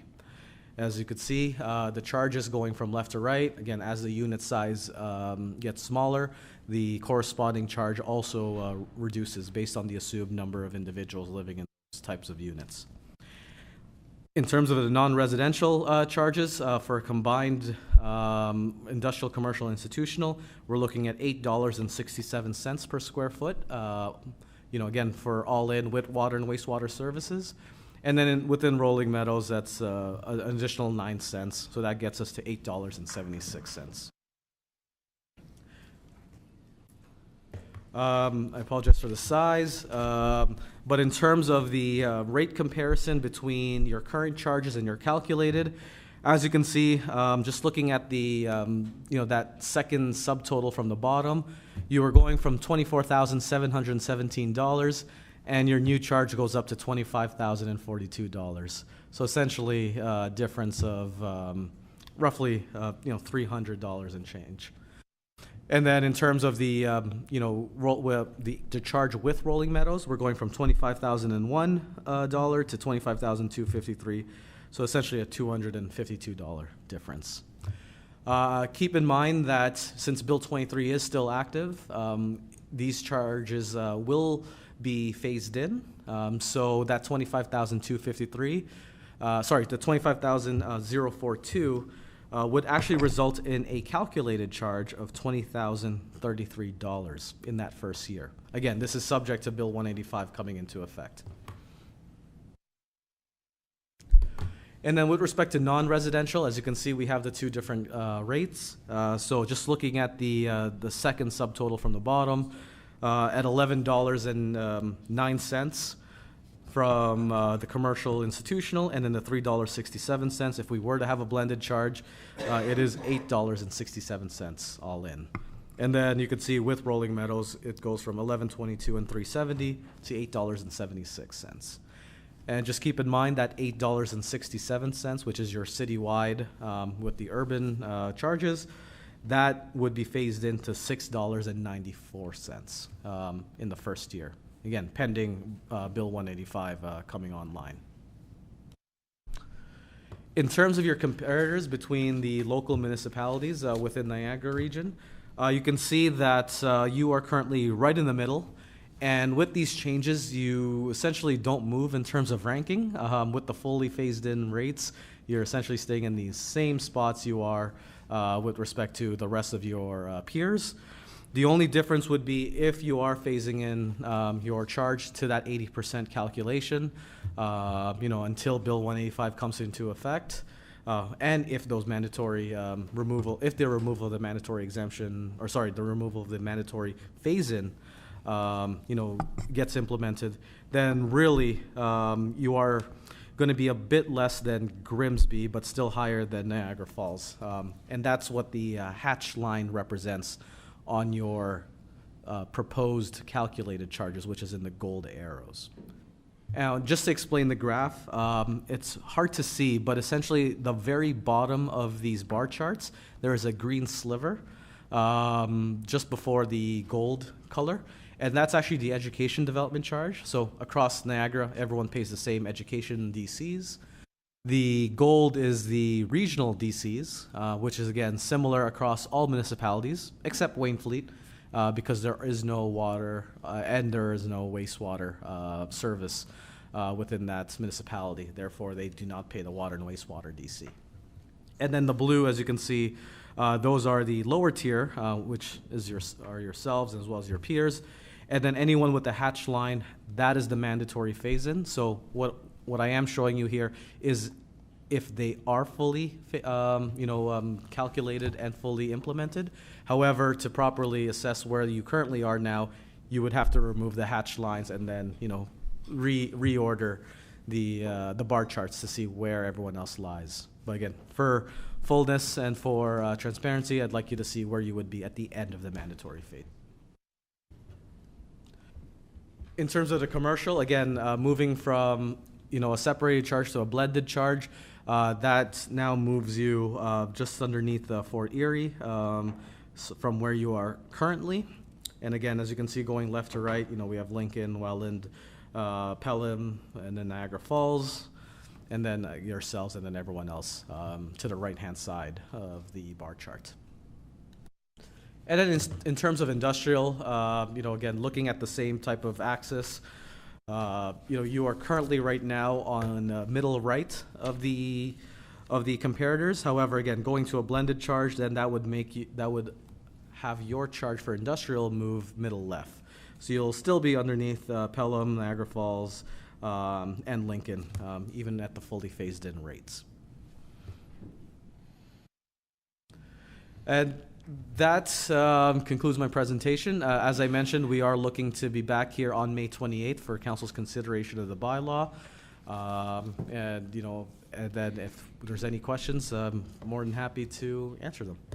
Thank you, Brian. I'll open the floor up for questions for our presenter. Go ahead, Councillor O'Hare. Thank you, Mr. Mayor. Through you to Mr. Tan, thank you for the presentation. That's a lot of information. Well done. I just have a couple of questions. I don't know, are you able to bring up the slides again? Slide number 4. It talks about the DC eligible services, and there's 19 that were previous to the new changes, and now there's currently 6. Are those, that one there, yeah, thank you. Are those fixed? Are there things that can be added to this or changed? And I'm asking this because we hope to have underway very soon a museum. Is that an item that could possibly be eligible? Okay. And can we add it? So great question. So through your worship. So initially, as I mentioned, this is now an updated list. It used to be a list of 20 services. As I mentioned, housing services has now been removed from the listing of, from this list of 20. So now it's down to 19. So in terms of eligible services, as I mentioned, the teal is what you currently have, but there are all these other services that could be eligible for other municipalities that provide these type of works. Now, in terms of the museum, unfortunately, heritage and cultural items are not eligible under the Development Charge Act. So the only item that did remain from the heritage cultural really is the library. So that's why that's the only service that we're including for your development charges. Okay, thank you. Also, on page 13, you talked about discretionary exemptions and you used industrial as an example. So does that, is that reference to one particular case? So if the city decides to exempt those DCs, does that mean that other industrial sites may come and request that? Do we have full control over that once we've initiated that, or is it simply a one-shot deal? Yep. Great question, through your worship. So if you were to enact, let's say, a exemption for industrial, then that is something that should be written within the bylaw, prior to your, your passage later this month. And that is something then the city staff, through the building department, as they're getting the building permits, need to work with finance to determine what are the exemptions that are being provided, because then that would be, in effect, essentially for the life of the bylaw. Now, you could make some potential changes, whether you add that exemption and maybe have a sunset clause where we would like to exempt it at a certain date. I mean, you have the flexibility to add certain qualifiers. However, for simplicity, if you're going to add it, then it's, it's just really for the life of the bylaw, and it's up to the building department as they're providing the issuance of the building permit. They are collecting the development charges at that time. So during that time, they should have a a summary form that essentially says what are the exemptions, and then based on the type of unit, what is the rate that they're applying, and when they're doing their calculations. Great. Okay, thank you. 2 more quick questions. One is when you were here on the 24th, you spoke about the allowance of digital media announcements not having been decided at that time. Tonight you said it is now allowed. Is that firm? Is that something that we can utilize? So great question, through your worship. So with respect to the proposal from Bill 185 to allow for different notices, Bill 185 is not in effect yet, so it is still in reading. I believe right now it is about to go to standing committee for debate, for considerations, and different type of stakeholders and the municipalities are able to now provide their comments to the province. So as of right now, it's not in effect yet. Okay. All right. Thanks very much. Yeah. Anyone else? Go ahead, Councillor DeRose. Through you, Mr. Mayor. Thank you for the presentation. Just a quick question. I don't know if this is for staff. Are these development charges enough to cover our city's cost or are the rest of taxpayers subsidizing development? And yeah, so I don't know if that's something you can answer, or I would refer it to staff. Thank you. Yeah, great question, through your worship. So as I mentioned, development charges, it's not full cost recovery because there are a number of exemptions that need to be adhered to. Plus, as well, if you provide any other exemptions, through council's direction, those exemptions, would need to be, really examined and looked at from a development charge standpoint as to whether they're now DC eligible or not. So if you are providing an exemption, then technically, you are now removing that collections from those eligible developments, and you're not imposing a DC upon them. If you're not imposing a DC upon them, but you still have that $1 million, capital, you now need to, pay for that capital in a different way because you're consciously not collecting those DCs to be able to pay for that capital program that would have been identified within the background study. Thank you. Anyone else? Is there, I got just two quick questions. Well, the phase-in, I think, are you pretty confident that that's going to get waived? From what I'm reading, that's been the direction I think the minister's looking. Am I correct? Great question, Your Worship. As of right now, again, I can't say yes or no. I mean, I will follow the legislation where it goes, but I'm not in the politicians at Queen's Parks. I don't have their ear, nor am I in their minds. Okay, and my second question is regarding the blending of the commercial, institutional, and industrial. I have a concern with that. I want to know why we're doing that, because right now we're seeing a big push on the industrial side. So what's the mindset on why we're looking at blending the rate? I know it helps one, but it hurts the other. Can you give me an explanation on why we're looking at doing that? Great question. Essentially, it was just looking at the non-residential as just one category, and we just divided we just allocated the cost to the non-residential and divided it by the by the total square footage. But I believe, Maria, you have. Yeah. Through Mr. Mayor, Maria. Staff does have the intention to break it out as it was in the last bylaw, so we won't come back with a blended rate. Okay, thank you. So it's gonna, okay, I've got it. Thank you. That alleviates my concern. Okay, go ahead, Councillor Dan. Oh, thank you, Mr. Mayor. Just sort of following up on the museum question. I know in your report on page, I believe it's 50, it talks about cultural space, art galleries, museums, and theaters as being ineligible. But just above it, it talks about, under number 6, recreational services, it talks about arenas, indoor pools, fitness facilities, community centers, and land. Under community centers, if the museum or cultural center had a community room that's used for general public purposes, can a portion of that be included in the DC bylaw? Great question, through Your Worship. So we do look at predominant use. So, we do work with staff to look at programming times as well. So just because it's branded as such doesn't mean that it's completely ineligible if there is a recreation-related use to it. But, at the outset, if it is cultural or heritage, then typically those are ineligible. But as you said, if it is used, let's say, a portion of the time, then we do take a look at the programming type and maybe allocate a portion of it that would be more parks and recreation or library rather than purely heritage or cultural. Okay. Do you have the time to do it before the DC bylaw? Because it's just something that's come forward just recently. Any changes would require an addendum, and that would mean, and we do have a deadline to pass a new bylaw prior to the your current one expiring. However, if there's a direction, I'd be more than happy to work with staff onto what you'd like me to undertake. Yeah, unfortunately, at this time, I don't think there's enough information that staff has to do this. Timing isn't good for this component of it. So I can let staff answer, but I think that's going to be their answer. Did we want to comment on that from staff side? Through Mr. Mayor, I echo Councillor DeAngelo's comments in terms of, I think we're out of time for this round. I don't think we want the existing bylaw to expire. Perhaps we go through and get council approval to pass the bylaw. And then if council in their wisdom, once we have plans and, you know, blueprints, if you want to do an addendum, you do it at the future, but not at this round.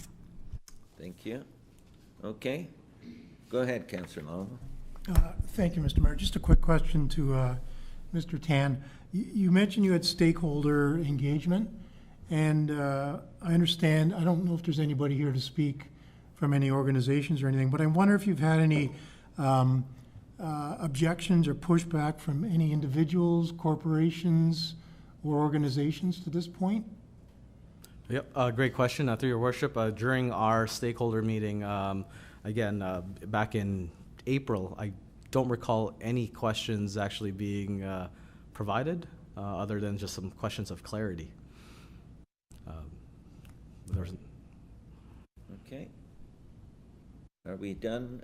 Go ahead, Councillor Thorold. Yeah, through you, Mr. Mayor, to the presenter. Just one last question, and it's just a follow-up to my previous question. Is there a formula, you're in this day in, day out, is there a formula you're aware of to calculate how much of a financial burden is placed upon existing taxpayers? Or would we have to hire an outside entity to figure that? Through your worship, I mean, we could provide that information. It's just a matter of looking at, what are the potential exemptions, the type of affordable housing potentially that may come into the town, the city over, let's say the next 10 years.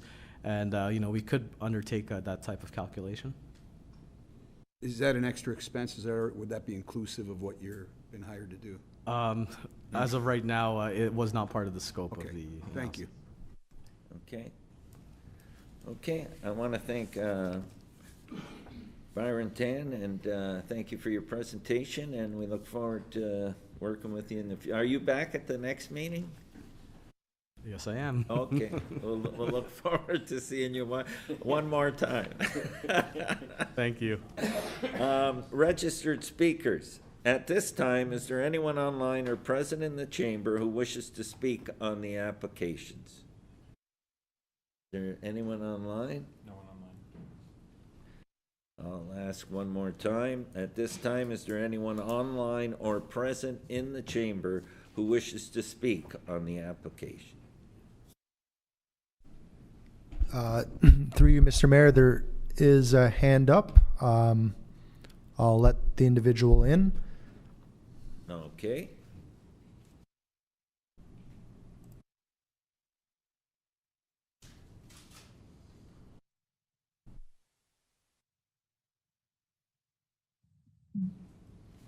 Hi. Hi, can you hear me? Yep, we can hear you. Please state your name and address. Hi, my name is Lalita, and I'm in the Rolling Meadows community. I stay on Uppers Lane, and I actually came here because this meeting was about Uppers Lane, so I thought I should also speak. No, that's on the next the next public meeting portion. So we'll get you back on the next portion of this. All right. Thank you so much. Okay, is there anyone online to speak on this public meeting? She's going to come back on the next public meeting. There's no one else? Okay. Then, is there a mover and a seconder to receive the DC background study and draft bylaw? Councillor Longo and Councillor D'Angela. And I'll remind everyone that these documents are only before council for information purposes. Please note, all comments will be captured by city staff and incorporated into the final report, which will be brought forward to a future council meeting for consideration. And as you heard tonight, that will happen at the next council meeting on May 28th. Any further discussion? Seeing none, all those in favor? Opposed? That is carried. This fulfills the requirements of the Development Charges Act. This public meeting portion of this matter is now adjourned at 8:09.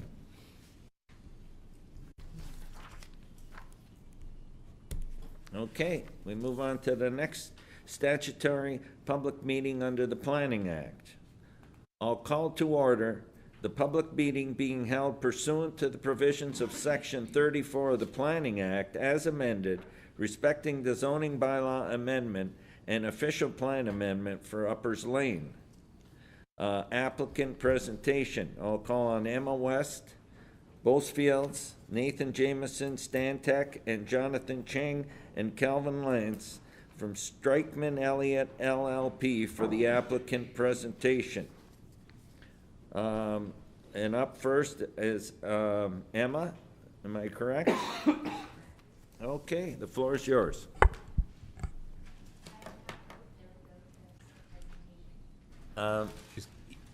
We'll need your mic on too. There we go. And I'm just going to test the clicker. Perfect. Okay. Thank you very much, Mr. Mayor, council, staff, and members of the community. We are pleased to be here this evening to speak on this application. I am Emma West. I'm a partner at Bosefields, Inc. We're the planning consultants for 1000352619 Ontario Limited. I'm going to refer to them as Parkbridge Lifestyle Communities, or Parkbridge. They are the owners of the proposed Uppers Lane residential development in the Rolling Meadows area on lands identified as part of township lots 43, 44, 66, and 67 in the city of Thorold. Applications for a zoning bylaw amendment and plan of subdivision were submitted to the city by Parkbridge in February of this year and deemed complete in March. I do want to note that your staff team have been amazing on this. It's been really great to work with them, particularly Mark and Ashley, so we thank them for the work that they've completed to date. So I'm here tonight to speak on these applications, and as you heard, I'm joined by Jeff Marshall from Parkbridge, Nathan Jameson from Stantec, who is the engineering lead, as well as Calvin Lance from Stikeman Elliott, who are the legal counsel for Parkbridge. Calvin is also registered to speak, so he will speak after me. We will be available to answer any questions, and if necessary, we can respond to any other comments from other registered speakers, if that's helpful. So an information report was prepared by city staff and addresses many of the items that I will cover in my presentation, but recognizing that you've already got that report, I don't want to take too much time to go through it, so I'll just hit on some of the key points. And in that, I've just prepared a brief agenda so you can understand where I'm going to take you. Just a brief overview of the site and surroundings, and a summary of the applicant, who Parkbridge is, the policy and regulatory context, the proposed applications, servicing and phasing, engagement to date, and then just a summary of the development application process and next steps. So with respect to the site and surroundings, the site is approximately 39.84 hectares. You can see it on the screen outlined in red. The area, as I said, is 39.84, or about 100 acres. It's located in the Rolling Meadows area, and it's north of the future extension of Uppers Lane and just a bit west of Thorold Town Line Road. You can also see on the screen an area outlined in yellow. That's another property owned by Parkbridge that was subject to a plan of subdivision application that was approved by another owner, but Parkbridge now owns it, and that's referred to as Uppers Grove. You can see within the surroundings that there are a broad range of services and amenities in proximity to the subject site, and that includes schools and parks and retail. And the closest retail to the site would be about 285 meters away at the closest point, so that's less than a 5-minute walk. If we look at the site itself, you can see that much of it has been farmed and is currently farmed, and there's a wooded area central to the site. That wooded area is bisected by the Trans-Canada Pipeline. You can also see to the west of the site is the Rolling Meadows subdivision that's partially constructed. I just want to give you a little bit of information on Park Bridge, the applicant, because I think it relates to the development proposal. Park Bridge owns and operates more than 100 communities across Canada, and you might know their communities in Vineland and Stevensville. One of their core businesses is land lease, which means they're long-term owners of the land, and that means they invest in their properties and their communities along with the homeowners. To give you a bit more information on land lease, it's a form of home ownership that means that Park Bridge leases the land to the owner of the home, and it helps to support more affordable ownership. And this type of land lease development is attractive to a wide range of people, including active retirees and young families. And again, that's in part because it typically costs less than freehold and can help bridge a gap between freehold and rental. So with respect to some of the policy and regulatory context, again, I'm not going to go into a significant amount of detail here because you have the staff report, but just to say that in the region's official plan, the subject site is located within the urban area, and it's included as a designated greenfield area in the region's official plan. Designated greenfield areas are subject to a minimum density target of 50 residents and jobs per hectare, and that applies to all of the designated greenfield areas, but that helps support the region and Thorold's growth to achieve that density target.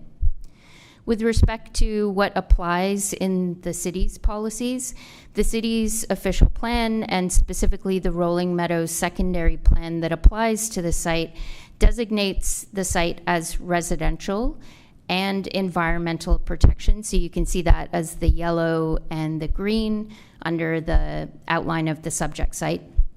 There's also a greenfield overlay identified on the site and an aggregate impact overlay on the site. You can also see there's a pinkish dashed line there that identifies a eco trail, and there's also a multi-use trail shown where the Trans-Canada Pipeline bisects the site. So the secondary plan, again, on the developable portions, permits residential dwellings as well as a limited number of other supporting uses. And the secondary plan requires a minimum residential density of 19 units per hectare. With respect to the zoning that applies to the site, there are two zoning bylaws that currently apply, zoning bylaw 60/2019, as well as the 97 zoning. So you can see the zoning schedule for the new zoning bylaw from 2019 on the left and the old 97 bylaw on the right. The reason that we have to deal with both of them is because the residential zone categories in the new bylaw are still under appeal and not in effect. The site itself is zoned as future development, as well as the environmental protection areas. But again, to implement the secondary plan, there need to be residential zones applied, and those aren't in effect in the current zoning. So that means we need to look at the old and the new zoning to address the zoning bylaw amendment. As I mentioned, the proposed applications include the zoning bylaw amendment and the plan of subdivision. And again, I won't go into all of the detail on this, but the zoning bylaw amendment would introduce zoning categories associated with the new lots and blocks to implement the direction from the secondary plan to permit residential uses on the site, as well as to protect the environmental area and create parkland. So you can see on the right-hand side the proposed zoning schedule that has been prepared in support of the applications. And you can see that there are some larger blocks in the lighter yellow. Those are private street development zones, so they would be further broken up, and I will show you what that will look like in a concept in just one moment. So those are the light yellow blocks. You can see the red and the orangey blocks that would be freehold blocks that would be for single detached and townhomes. But within the lighter yellow, there would also be single detached and townhomes. And of course, again, you can see the environmental area in green, and the parkland, the public parkland in green as well. So those are all incorporated into what the zoning bylaw amendment would address. This is a demonstration plan that we have prepared in support of the zoning bylaw amendment. Again, the way the zoning will work, and I'll just flip back to it briefly, is that we are zoning larger blocks, and you'll see that in the plan of subdivision as well. But to help everyone understand what those blocks could look like and what the number of units all told would be, we've created a demonstration plan. So within that, you'll see that there are streets that would be within those private street development blocks, as well as a mix of townhouses and singles.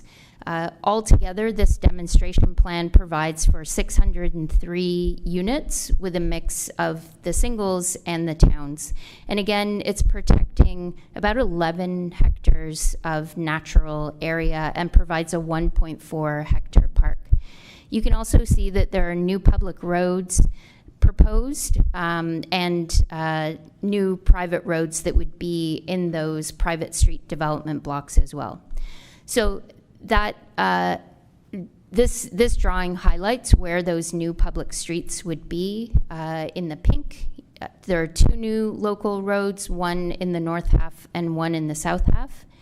You can also see at the bottom of the screen in a purple shade is the extension of Uppers Lane, an arterial road that would be extended at the south end of the plan area. And again, the open space network that will connect from these public streets and throughout the site. You can also see in the blue dashed line along the pipeline corridor the off-road multi-use trail that would traverse through where that pipeline easement is today. So the plan of subdivision application aligns with what we have proposed in the zoning. Again, there are the larger blocks that would be designed in more detail in the future and subject to site plan control applications for that detailed design. But then you can also see that there are some freehold lots that are also created. And the public streets are identified in the plan of subdivision as well.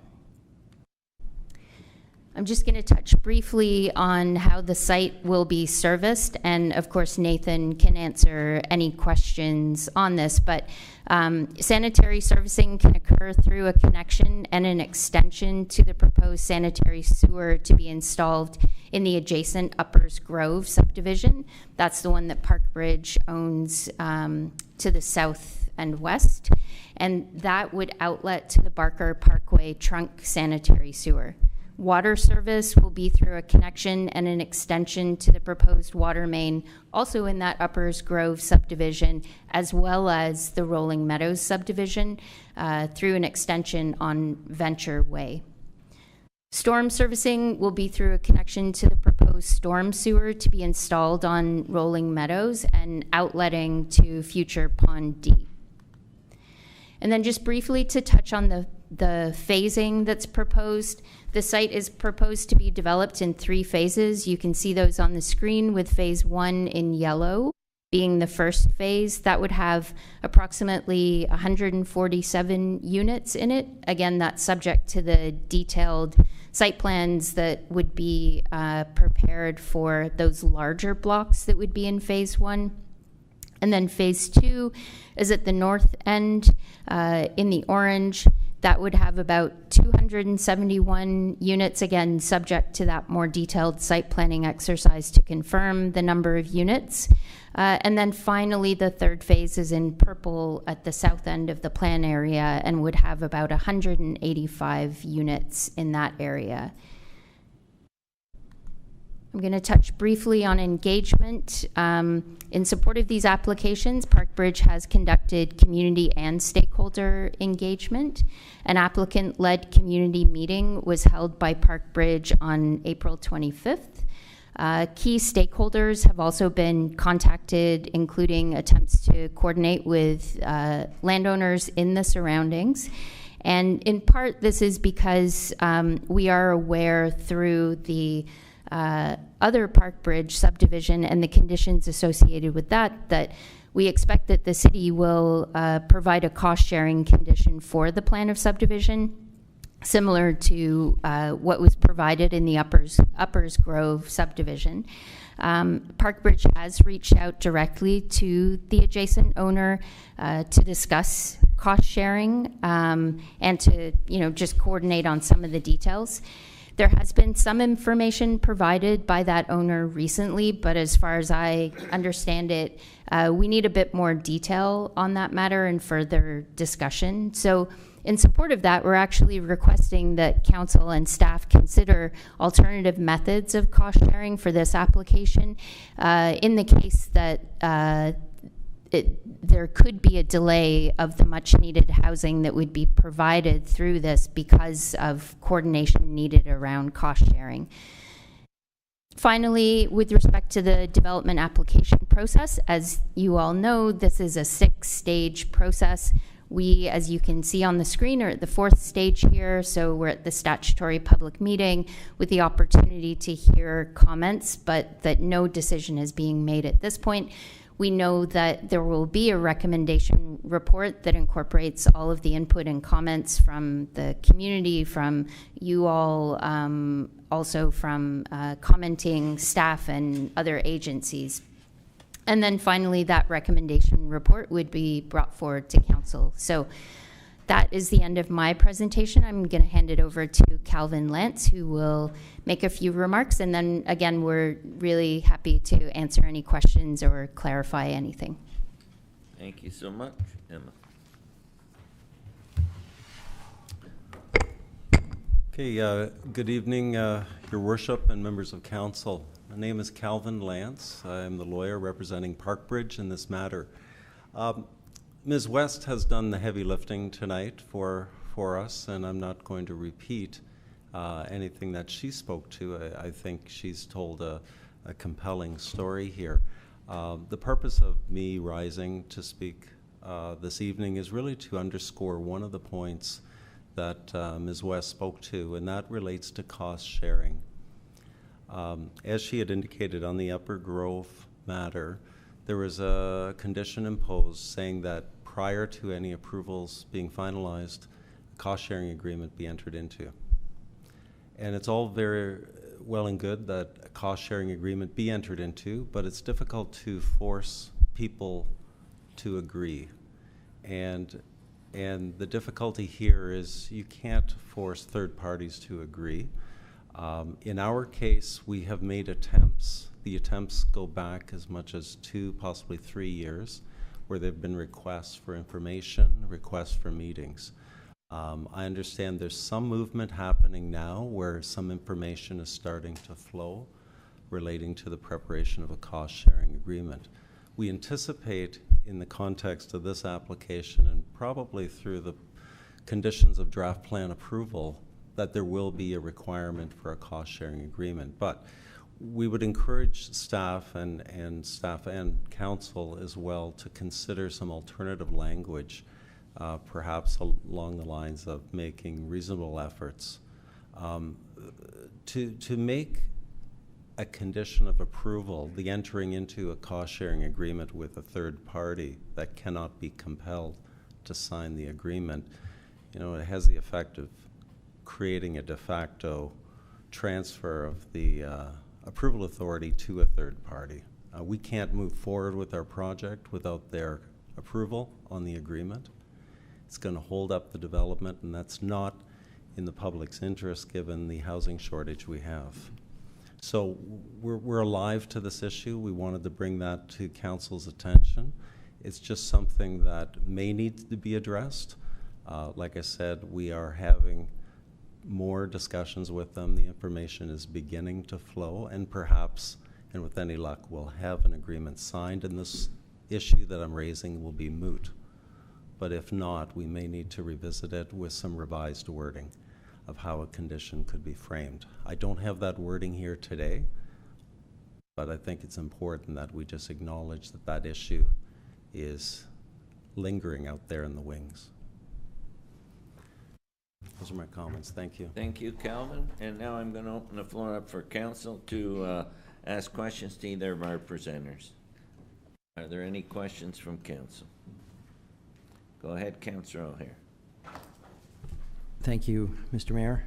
Through you to the presenters, full disclosure, I met with 2 team members of Bothfield prior to this meeting and discussed a few points that council has repeated over and over again when new communities are built, and I didn't hear anything different tonight, so I'm just going to re-ask the questions. And one of them, of course, that comes up in council is affordable housing. Time and time again, these communities are built.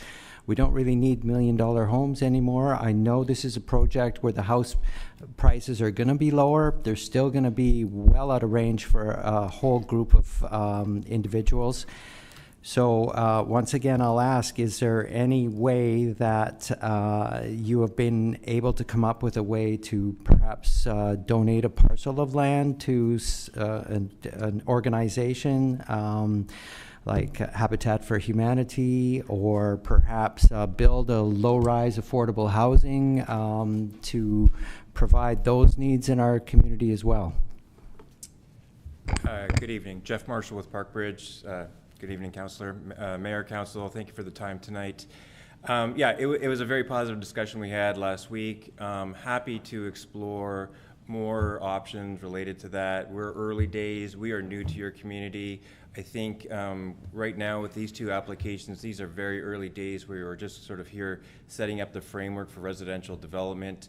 But I'm happy to explore more options, like talking about Habitat for Humanity and furthering those discussions with you. A little bit more background on Parkbridge, on who we are in the land lease form of development. It is actually naturally a more affordable and attainable form of home ownership in Canada.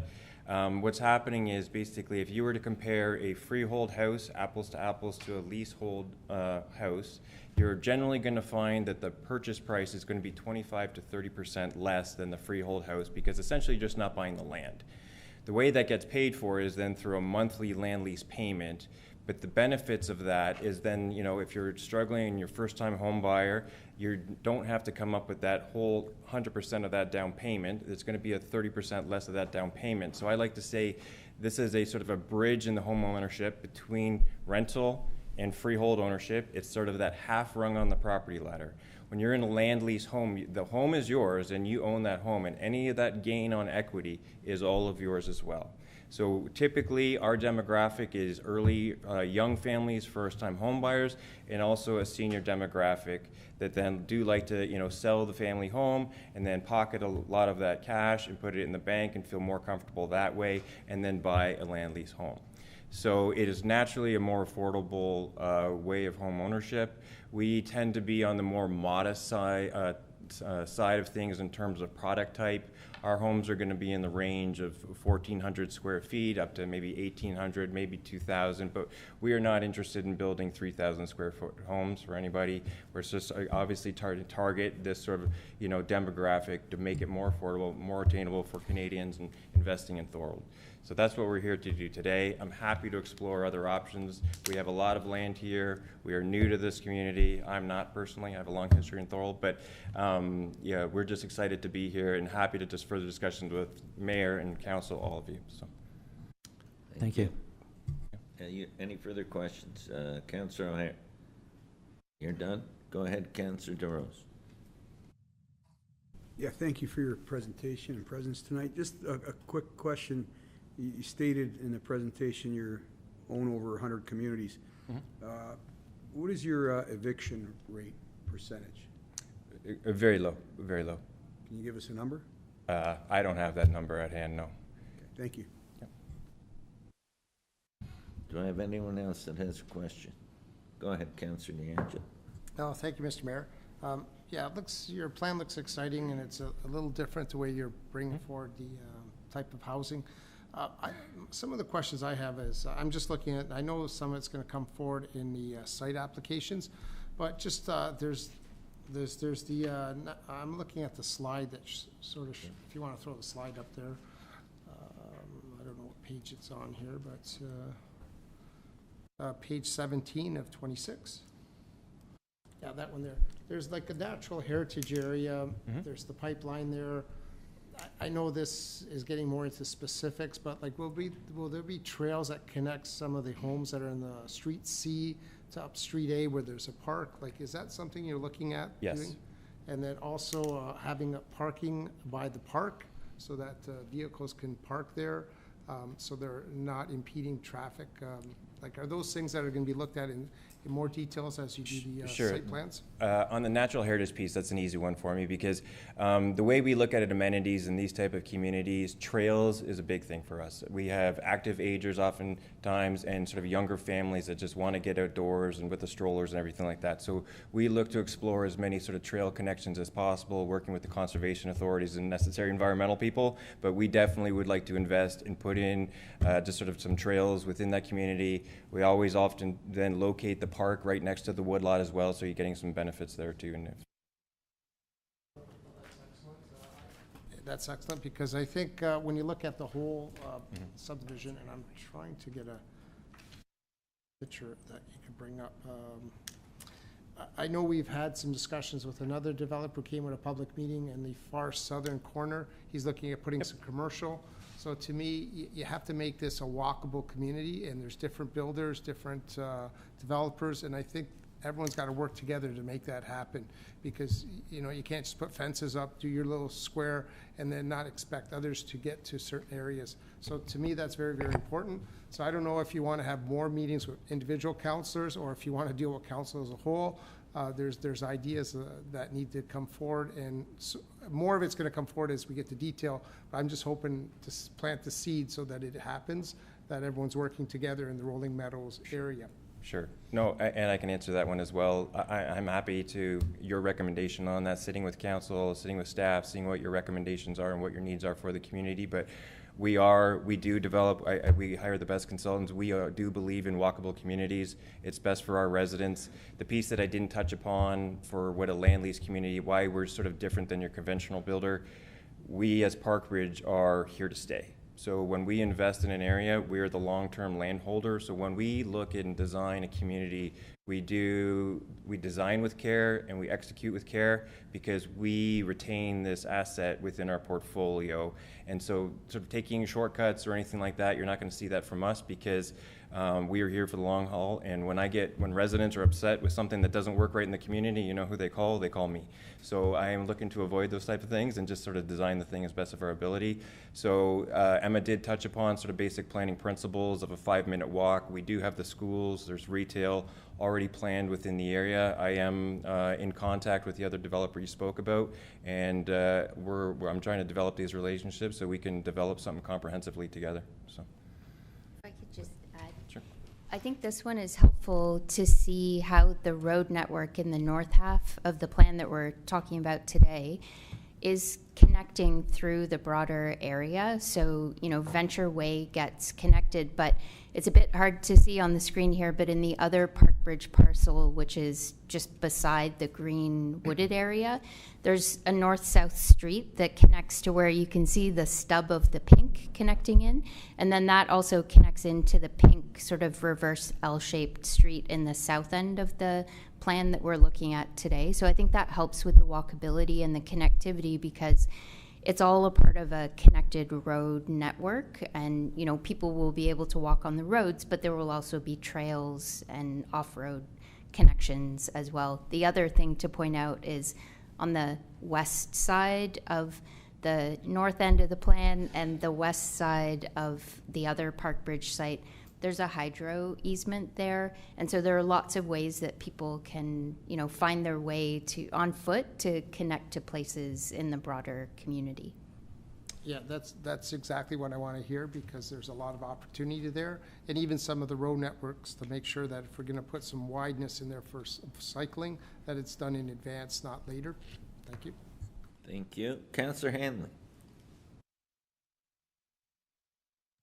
Thank you, Mr. Mayor. Mr. Mayor, through you, in regards to the comments in regards to cost sharing and the cities have an agreement that you must pay the amount up front, is the reason you're not satisfied with, or do you want that to be a part of the agreement, is because you don't agree with the cost amount that the owner of the adjacent property wants for you for the cost sharing agreement? No, it's not. It's actually something you want the city to negotiate on your behalf. No, not at all. That's not what we're asking at all. No, Parkbridge is here to pay our fair share of the appropriate amount of costs of the shared facilities, absolutely. It's just the method and way we go about that. Sort of the original condition in our other property is sort of just like, as Calvin explained, it's sort of, it's requiring that an agreement be made, which requires two parties to enter into that agreement. So we are actually here to pay, and we're ready to pay our fair share for any facilities that are in place and owed and money's owed. It's just about the method of the way we go about doing that. So we're just asking here today, we know what the condition says in the existing approval. We're just asking here today for this property, maybe that condition wording could be looked at a little bit differently in terms of best efforts and a way of that maybe we can, somehow get to being able to pay our share sooner than later and allow us to deliver housing for this community on time. Okay, thank you very much. I'll go on the record also. I did meet with the proponents myself too, and in regard to the land lease agreement, I just like to make a comment. I'm involved in a land lease agreement myself at the time. They do work for the cost of land, and I pay a rental fee every month for my properties, and I believe that it is some form of affordable housing. And I did talk to the presenter in regards to affordable housing, as Councilor Hare did meet too, and saying that would be one of the concerns with council. But overall, I'm favorable that this can move forward. Thank you for your presentation. Thank you, Councillor Hanley. Anyone else? Go ahead, Councillor Didavide. Thank you, Mr. Mayor. Do you see more of these projects coming down in the future? Is this the new norm going forward, do you think? I would like to think so. I think we're just at a moment in time and an evolution of the period. Like condominium and that word back in the day, we'd like to think it used to be called MERBs, which was mixed use residential buildings and things like that, and that was foreign to people back in the day. And now obviously that's a common form of home ownership. This is just another avenue. I'm not here to tell you land leases for everybody, but if certain people at certain stages in their life, this is something that makes a lot of sense. Again, we do have 100 communities across the country. This is commonplace in the United States and Europe. So I think this is just an evolution, and it's just being in market acceptance. So part of my job is to do a lot of education on this. So I hopefully will be able to sit down with you one-on-one as well. I think I'm better that way. So, but yeah, it's an evolution and a form of home ownership that should be growing in this country, and especially in this housing crisis, we think we've got one of the solutions to it. So. Yep. Oh yeah, I agree. I think this is more attainable for a lot of people out there, and to give them good options. Absolutely. Thank you. Is there anyone else? Go ahead, Councillor Long. Thank you, Mr. Mayor. Thank you for the presentation. I just have a couple questions here. I just want to understand a little bit better. The entire project you're outlining here, the entire project is a land lease? Not at this point in time. We are early days. I would like to think between the two properties, we generally have nearly 1,000 homes. That's a large amount of homes, a big number. That's a large community. So we will be thinking about this. It is going to be dictated by market. That's why I asked Emma to say, land lease is our core business, but getting into a community of this size in this area, we probably will be looking at a mixture of some freehold, some land lease, and some sort of condo townhouse type project setups. I would like to think we're sort of having a complete community in terms of product type, but also tenure. We have a large project up in the Innisfil area where we are selling land lease homes and freehold some side by side. You go into one sales center, and it's like a financial model decision. Are you interested in this? And it's looking at your payment options and the different options. and what you're comfortable with. So this is what I envision here, 1,000 homes, like we shouldn't lose sight of that. That's a large number. So I'm not gonna say this is gonna be 100% land lease at this point in time, but a large component and significant component will be. That's our core business. But I will say that, you know, there will be some freehold component probably to it as well. Okay, that's great. I appreciate you clarifying that. And when you mention the two properties, are you talking about the upper section and the lower right, or are you talking about the other property that you own in the southwest? The southwest corner is also what I'm talking about, yes. Okay, so those are your two properties. We own both of those properties together for a total of about 1,000 units, correct. Okay. And if we can just go back to the previous slide that was up there, I just want to talk a little bit about the road network you have there. Mm-hmm. You have roads that are called private roads. Mm-hmm. So my understanding with those private roads would be maintained by your corporation in terms of snow plowing? Correct. What about waste removal? We would do depending on the arrangement. I'll be honest, we have different arrangements in every municipality across the country. So that's what I'd work out with your waste disposal side of the business. But typically, and again, this is early days. This is our demonstration plan. This is how we're seeing it happen today. Could this flip to public roads and look at it potentially? But the plan that we have today would be private roads, where Parkbridge then would be responsible for the maintenance and the snow clearing and all of that as well. Depending on the setup of the unit types, we even offer a suite of services, including grass cutting, things like that. If we have a more senior demographic, we can offer a service that you just you get to lock up and walk away, and your house and yard will be maintained. Because we're the owners of the land, so we offer services like that as well. But the street clearing, the road maintenance on the private roads would be Parkbridge. Okay, great. And two more questions. One would be these internal roads. I know Councillor O'Hara alluded to the fact that this council looks for certain things in communities and subdivisions. Sure. Would these internal roads all have sidewalks? Yes, at least on one side. I think that we would definitely develop that. I'm going to work with our engineers on how to best accomplish that. But I am about the long-term health of our communities, which means having sort of active residents and things like that. So no, I'm a believer in pedestrian connectivity. So we would put a sidewalk in. Okay, and I think it's slide 26.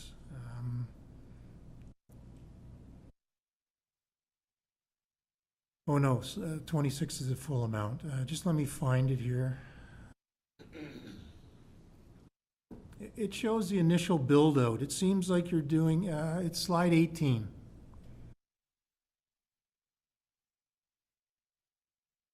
Don't see the numbers. It's okay. I don't recall this. Okay. Which one would you It like? may be a slide that I have. Slide 21. It shows the initial build out. It shows your different sections, different blocks, and only a few units placed on each block. That one there. Yeah. So this is, oh, sorry. This is the plan of subdivision drawing, which is going to create the new blocks and public streets. And then you can see some of the smaller lots. Those would be freehold lots. They front onto public roads. There are a combination of singles and towns. But within the larger blocks, that's where there would be a site plan control application in the future that would help figure out where the roads and the blocks and houses within those would be located. And so the subdivision is just creating those big blocks. The zoning does the same thing. If I go back to this zoning schedule, you can see on this one as well that the freehold lots are the orange, the two shades of orange, and then those larger yellowy colored blocks are the ones that would be designed in more detail in the future, aligned with, you know, something similar to what's in this demonstration plan, but it provides for that more detailed design phase to come in the future, obviously working with the city because it goes through a site plan control application. Okay, that explains it then. Thank you. And timing, what's your timing if you get a cost sharing agreement and approvals to start putting some houses up? we're ready to go when you guys are. So we would love to start. I mean, I know this takes time. It's a you know, a detailed process, and we are early days, so I understand it. But I anticipate us being, I don't know, 18 months to, you know, putting shovels in the ground. We would love to start moving dirt and all as soon as possible. So Okay, thank you. Go ahead, Councillor Sentence. Yeah, thank you, Mr. Mayor. Just through you, most of my questions have been answered. I'm very intrigued by this lease idea. Thank you for coming to explain it today, and I look forward to talking to you in the future. And we need houses, so great. Thank you. Great, thank you for the time. Go ahead, Councillor DeRose. Yeah, through you, Mr. Mayor, to the presenters. Can you just explain a bit about private roads? Does that exclude anybody? No, not at all. It's just a form of development. Like this town, I'm sure, has condo townhouse development that then there would be a little HOA that then pays for the private road within that community, and they're responsible for it, and the town is not. It would be similar to that. There would be a slightly different cross section of that road. It could be slightly narrower than a public road, but it's a road that we own privately and maintain ourselves, though, so it's not a burden on the town. Would it exclude anybody from traveling on that road? Say you're going to visit someone there? Or? No. No.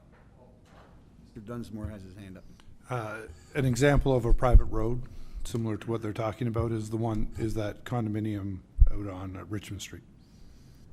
Okay. Okay. Seeing no further questions, I want to thank you for the presentation, and we look forward to the next steps. Great. Thank you very much. And now I am going to go to a registered speaker who was on before, and is Lalita Ramaswamy on right now? Yes. Okay. Hi. Please state your name and address, and then the floor is yours, Lalita. Okay, Mayor. My name is Lalita Ramaswamy, and my address is 1226 Uppers Lane. So I just wanted to be a part of this meeting because the Uppers Lane was mentioned, so I want to know what developments are coming there.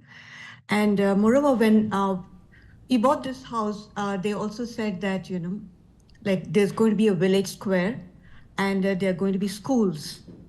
So, and I've been here for more than 2.5 years. I haven't seen anything, any progress as far as that any commercial or retail is concerned. And we'd like to see some progress, you know. I mean, so many houses have come, and we are very happy that more and more, you know, houses are being built, and it's really increasing. The community is really increasing like this. But we also want to see some development on the school side. And definitely one grocery store, at least we need, you know. We have to go so far otherwise, you know, especially in the winter time and all. Not that we can't go and get it, but, you know, with so many people, a little bit of shops or maybe a bakery or something like that, it'll really help. Yeah, and transit also. Thank so you. We don't know anything about what development is going to happen. It's been quite a long wait, and there's more development taking place, but I haven't seen any little shop come there, you know. And sometimes it's very boring. And the park is very good. That's the only place where there is life. Otherwise, you know, and the trails are very good, but some retail commercial would really help us. Thank you for bringing that up, and I'll ask Jason Simpson to comment, because I know it's part of the development, and he can shed some light on that. Yeah, thank you. Thank you, Mr. Mayor. So there are a number of properties within the Rolling Meadows secondary plan that are designated for commercial uses, as well as lands designated for schools. What I would encourage the speaker to do is reach out to the City of Thorold's Planning Division during the day, and we'd be happy to have more detailed discussions with regards to that with you. Thank you. Thank you, Lalita. Is there any questions from council for Lalita? Oh, seeing none. Lalita, I want to thank you for coming and making a presentation, and you brought some very valid points up, and please follow up with planning staff on, and they can give you a lot more detail on that. Yeah. Thank you. Okay. Is there any more at this time? Is there anyone else online or in the chamber that wants to speak to this public meeting? Not? I'll ask one more time. Is there anyone online or in the chamber that wants to speak on this public meeting? Seeing none, I will now go to the planning report, DS 20-2024. Zoning bylaw amendment, Uppers Lane. Report DS 2024 is only presented to council for information purposes. It is currently open for questions and/or comment from members of City Council. Please note all comments will be captured by City staff and incorporated into the final report, which will be brought forward to a future council meeting for consideration. Can I get a mover and a seconder to receive the report? I got Councillor Sentence and Councillor D'Angelo. Are there any questions or comments from members of council at this time? Go ahead, Councillor D'Angelo. Just to get a little clarity, especially after the last speaker spoke, is there any guidelines that commercial buildings have to be built as soon as a certain percentage of residential homes are built? Do we have anything in the plan of subdivision to do that? I don't know. I'll ask if our Director of Development Services can answer that. Thank you, Mr. Mayor. Off the top of my head, I do not recall any provisions within the existing subdivision agreement that require the specific timing of the commercial development. However, we do have with us online the manager of planning, Thorold Tool, who may be more familiar with the provisions of the subdivision agreement. I see we also have Mark Davidson. Yeah, Mark's senior on. planner. He wants to comment on that. I'll call Mark. Mark, welcome, and can you comment on that question, please? Yeah, evening, Mr. Mayor, Council. Thank you for the question. What I would say is the official plan is really the guiding document as it relates to commercial uses. If there are lands that are zoned and designated for commercial use in Rolling Meadows, they would be developed at the time that the developer sees fit. From our perspective on these subject lands, right now, these are urban living area. So the only opportunities are really convenience commercial, and that's about 140 square meters is roughly the maximum size under the official plan that would be allowed. I'm just thinking that this is more for going forward, because I think it's critical that we have stages of development, and then we institute that the developer has to put the commercial buildings in, because we're hearing this in Port Robinson. There's no amenities for these homes that are being built. And even if it's a convenience store, a small restaurant, and I look at other municipalities, and they're doing this. Use Club Roma area. They had they had their subdivision moving forward, and then they had commercial properties there. So a pizzeria moved in, a restaurant moved in. So then it provides amenities, exactly what the previous speaker was talking about. So I think in a go forward, as we start moving any further developments, I think we really have to look at and analyze that component of it to provide those amenities for the citizens that are moving there. Thank you. Thank you. Anyone else? Okay, I had a mover and a seconder. All those in favor? Opposed? That is carried.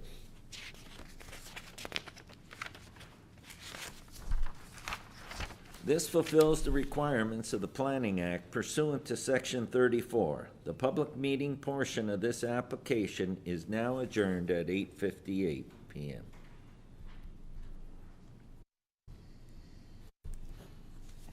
Okay, we'll move on to items for consent. Can I get a mover and a seconder for the items of consent? I got Councillor O'Hare and Councillor Sentence. Do any councillors want to lift consent items 13.1, 13.3 to 13.5, and 13.7 to 13.9? Go ahead, Councillor Sentence. 13.7, please. 13.7. Okay. Anyone else? Go ahead, Councillor DeRose. Yeah, 13.3 14.1 and 14.4? Well, no, 14.1 and 14.4 are items for consideration. I'm sorry. So you just want 13.4? 13.1 also, 13.1 and 13.3. Wait, so you want 13.1, 13.3, and 13.4? No, just 13.1 and 3, sorry. 13.1 and 13.3, okay. Go ahead, Councillor DeAngelo. I have 13.5 and 13.9, along with the others that have been mentioned.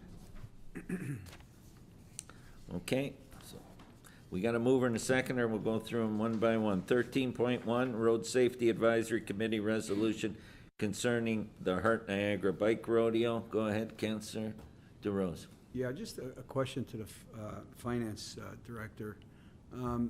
Is there any, I know there's, the Road Safety Committee has access to $1,200 that was put aside by the former Active Transportation Committee.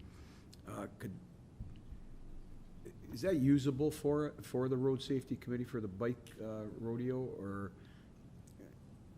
would we have to? I think they're trying to ask also for an $800 donation. Just could I get some clarification if that's possible? I'm sorry, I'm not really aware of what they're asking for. I can tell you that there is $1,200. Right. It's up to council if you wish for them to allow the usage of $800 to go towards this Heart Niagara, but beyond that, I'm really not familiar with what they're asking for. No, it's just, I'll ask our clerk to comment. I think they want 800 out of their Right. 1,200 allotment, but you go ahead. Yeah, Mr. Mayor, I believe the request was for $800. This is the same event that has been run numerous years before. In previous years, that $1,200 was to ATSC, a subcommittee of the Road Safety Committee. It's no longer a subcommittee. It's a community liaison group. So they don't have, and again, all funds are now attached to the various departments. So this is a request to use the $1,200 that was traditionally set aside for ATSC, or Active Transportation, and use it for this event as they have done in the past. 800 of it. 800 of it. Okay, so the money is in a pocket, and they're going to access 800 of it. Am I correct? And I said, okay. I think the 800, Mr. Mayor, was on top of the 1,200. No, Not? Okay, I thought it was. go ahead. You want to speak on that? Go ahead, Councillor. Yeah, yes, Mr. Mayor, but my concern's a little different. I know there's, like I don't know what I wasn't, again, unfortunately I wasn't at the meeting, so I'm not sure what they're asking the 800 to cover. But one of my concerns is we're doing a lot of small events. And what I'd like to see is, I know we're hiring a special events coordinator. I believe this is part of their role, is to provide council a report when these events go on to see how the $800 was spent, and if we got value for our money, and if we should continue in future years. We're going to see a bunch of these events coming, so that's the role of, in my mind, I don't know if the rest of council agrees with me, but that's the role of the special events coordinator. Not just to deal with a couple events in the year, but to deal with all events that the city puts money into, so that we could start doing some synergies. And I'll speak to them later as we get to other items. But so I just wanted on record that this gets, I know our CEO is not here this evening, but we have an acting CEO, our fire chief. If that can be noted, so that I don't believe we've hired the special events coordinator yet, unless you know, unless there's something I don't know, but I'm just wondering how that process is going also.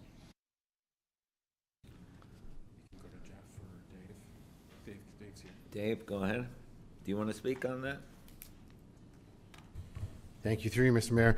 We have obtained Jacob Tedesco as our special events coordinator.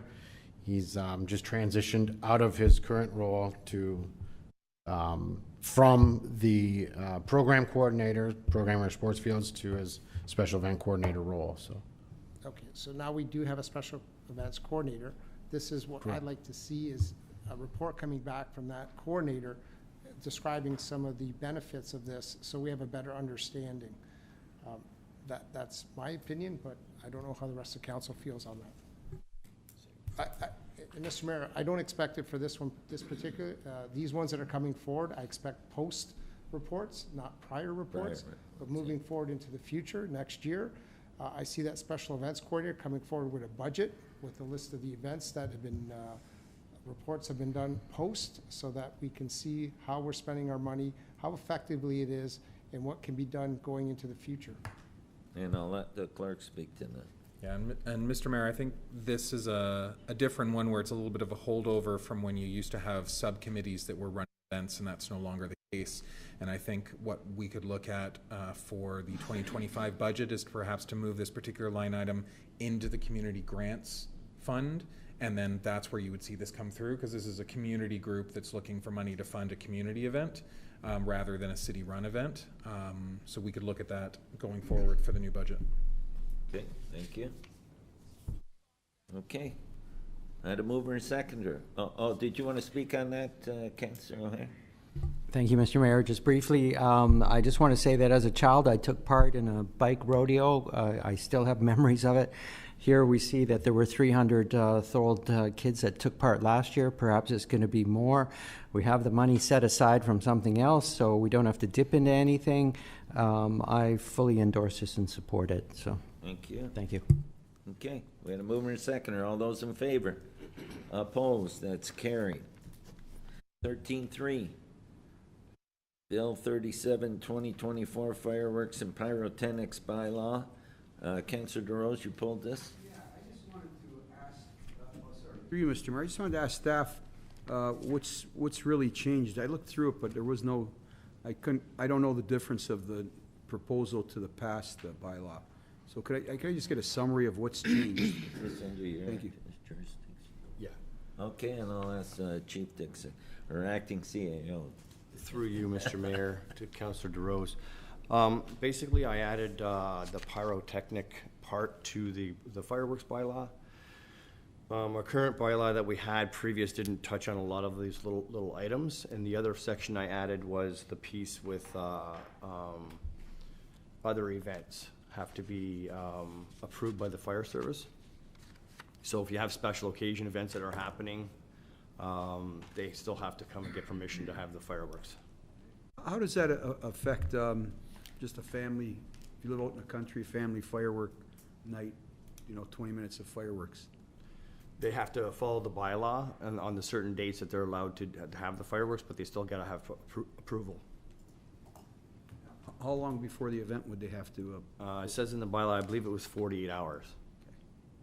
It's just a form you can get online? Or? Yeah, it's a form that we've created in the fire service, and then they can come to the fire service for questions and fill out the form and then follow the process. Okay. And what are the consequences as far as fines or?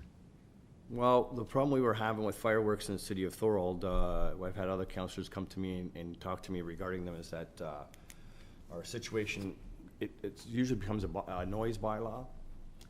And by the time we get there, there's nobody there. It's already gone and out. So we're trying to make it more safe for everybody and trying to give them permission to do it, but you got to do it the right way. Get permission, come to fill out the form so we know when they're happening and why they're happening. And I'm hoping that's going to solve a little bit of our problems. We have some signage that we want to put up as well throughout the city. Is there a cost for the permit? Yes, there will be a cost for the permit. I don't remember. I'd have to read through it's all in the bylaw. Okay, thank you. Rose, yeah.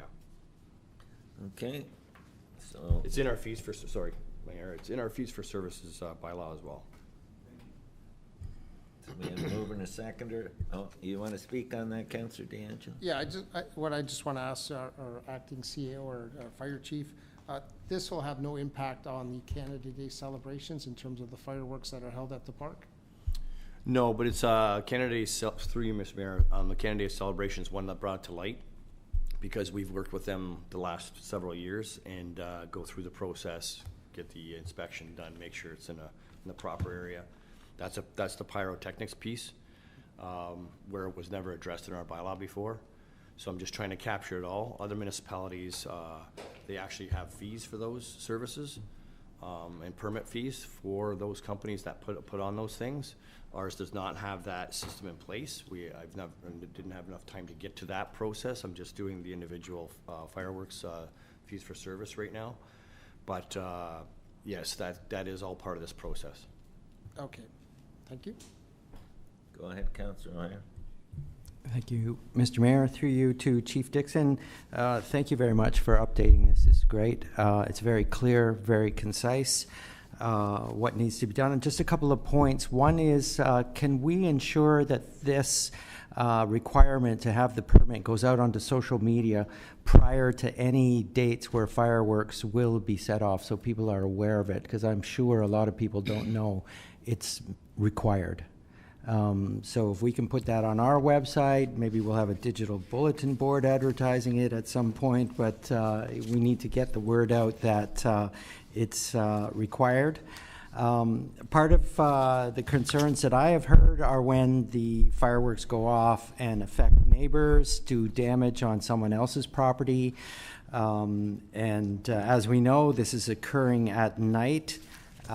Do we have any particular means to monitor some of these major sites where fireworks are going off so that we can ensure that they're being set off safely and not damaging someone else's property? Through you, Mr. Mayor, we don't typically have a process in place for the fire service to monitor that. I'm hoping through the application process and the inspection site process that will help that part of it. Again, this is kind of a little bit new to us to have this process, so I'm hoping, like I say, we'll get it on the website and the social media now, and let the people know what the process is. But in the future, maybe those are things that we can talk about if we seem to have a problem with it. And should there be a problem on someone's property, what can you suggest they could do as a resident in Thorold that may be witnessing that at the time of the occurrence? As you say, by the time someone gets out there, it's often over, but perhaps if we give them some direction as to who to call and where to turn to ensure that there is no damage being caused, that would be helpful, I'm sure. Yeah, so my suggestion would be maybe a two-step process. I would say put in a complaint to the bylaw division, because it will be a bylaw that will have to be upheld, and also call the fire service at the same time so we can be aware of the circumstances around that neighborhood. I know there was concerns of the housing that backs onto the property over by the the community. Bassiano Center. Bassiano Center, and I know the volleyball stuff's going in there now, so hopefully that's going to help too. But that neighborhood there, we're gonna hopefully get out there and address some of that, and maybe staff and maybe put some signage out there about what has to be done out there. But that's all I can say is put in a complaint through bylaw process and see what we can do from there. Okay. Thank you very much. Go ahead, Councillor Jordan. Yeah, just last points. Through you, Mr. Mayor, to the fire chief, acting CEO. I understand the intent of a permit. I agree with that, but I don't understand the intent of a fee. I think it's going to discourage people from getting the permit. That's my opinion. Thank you. Okay, we had a mover and a seconder. All those in favor? I thought it was just a comment. Well, I would think it's to recoup costs that it costs for them to do the permits. Go ahead. Well, the intent for the fee is to hopefully, for the people that want to have legit fireworks, can come forward, we can go out and inspect the property that they're doing it on to make sure it's safe to do so. That's the intent of the fee. If we don't have the fee, then it's like every other day, right? So we want to encourage people, yes, it's okay to celebrate with fireworks on those certain days that are in the bylaw. But you got to do it safely. So there's a process to do that. Okay. We had a mover and a seconder. All those in favor? Opposed? That's carried. 13.4, DF5 2024, tax rates and due dates. Nobody's pulled that. I had a mover and a seconder. All those in favor? Opposed? That's carried. DS 18, 2024, Quarter 1 Bylaw Enforcement Division Statistics. Councillor DeAngelo, did you pull that? Go ahead. Yes, Mr. Mayor. Just had a couple questions. Really appreciate the report coming forward. I think it's good to see what's happening in our bylaw department and where our majority of our complaints are coming. And if the department doesn't have the answer to this, they could find it out later. But I see that we have residential rental licensing complaints. There's been 231 of them. That's the amount of complaints, but I don't know if there's a breakdown of the units. Like, is there 231 units that had issues, or is it 15 units that had 10 issues that they've gone out there on a consistent basis? So if that can be answered, that would be good to know. Jason, go ahead. Thank you, Mr. Mayor. The 231 complaints are complaints with regards to properties that are not currently licensed and may require a license. So they required bylaw enforcement staff to go out to site and perform investigations as to whether or not it was a rental property, and if so, conduct enforcement to require them to get a license. Okay, so that answer, that sort of stems into my next question is, these are non-compliant licensed units. Have any of them been fined? Have any of the stage of the investigation got to the point where they were fined for not having a license? Through you, Mr. Mayor, yes. A significant number of penalties have been issued since January. I believe we're approaching close to $300,000 in penalties already since January of this year. Okay, well, that's good to know. So these are just suggestions for the next report, if we could include the penalty amounts. And then also just a suggestion, I don't know if you have data from last year, but it's always good if you have a quarter one comparison to the prior year's quarter one, just to see how things are trending. That's also helpful. If you could do 2 years, that's even better, but at least if you could do 1 year, each time a quarter pops up, that would be great. Thank you for the report. Thank you. Go ahead, Councillor O'Hare. Thank you, Mr. Mayor. First, I'll just agree with Councillor DeAngelo. The extra reporting would be very helpful, so look forward to that. Thank you. And through you, Mr. Mayor, to Jason, can you just give me an example of the difference between property standards, which were 18, and clean yards, which were 62? What's the differentiation there? Thank you, through you, Mr. Mayor. The main difference, we use property standards bylaws for the more significant violations that pertain to the conditions of the building. We use the clean yards bylaw primarily for the condition of the property. Those are the two. Okay. We are able to use property standards for conditions of property, but it is a slower, more tedious process. And so we use the clean yards bylaw for the majority of those issues. And as I said, the property standards is for more significant matters. Great, excellent. Now I understand that. Thank you very much. Just a question. I see you issued 284 parking tickets. What's the percentage approximately of receiving payment for those fines? Through you, Mr. Mayor, unfortunately, I do not have that information at my fingertips at this moment. Would you say it's low, medium, high?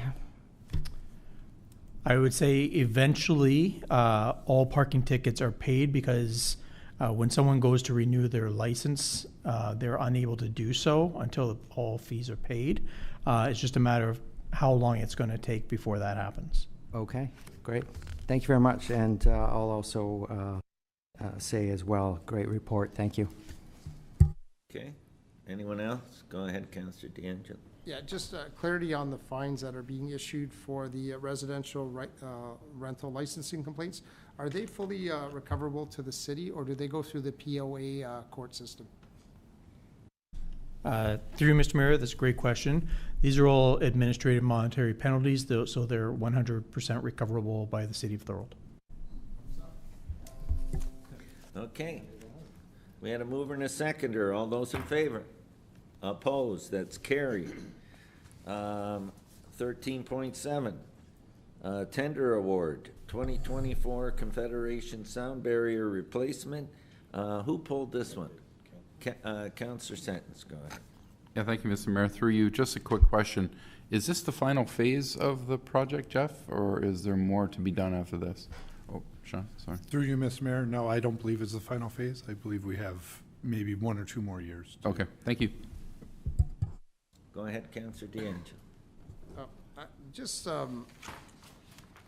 My question regarding this is, I see the city's picking up the cost. The developer usually is installing these sound barriers along the highway, and when I look at these, a lot of these are wood design, so you know they're not going to last long. Is there anything we can do to make sure that they use a more substantive material so that we get longer life? Like less than 25 years, we're going to be replacing these pretty regularly, and the cost is only going to escalate, right? And it's now the taxpayer that's paying for this. While you drive by some other communities and they have concrete ones, again, I don't know if they're the Ministry of Transportation ones, but they're more substantive where they're not going to deteriorate as quickly. Is there anything that we can enforce? I know these ones we have to replace, so we're going to do it the same as the developer, probably put wood up, but is there ways of when new ones are being built with all the subdivisions we have along the highway that they could be more substantive? So is there anything we can do about that? Sean, that was going to be my question, so you've asked my question, so now I won't have to ask. Through you, Mr. Mayor, the one that we're replacing right now is actually more substantive than the one previously. All the columns in the fence are now steel, and it's all painted rather than the natural look that was out there before. We could go the next step and install the concrete ones like they do in St. Catharines and so forth, but that hasn't been our standard to date.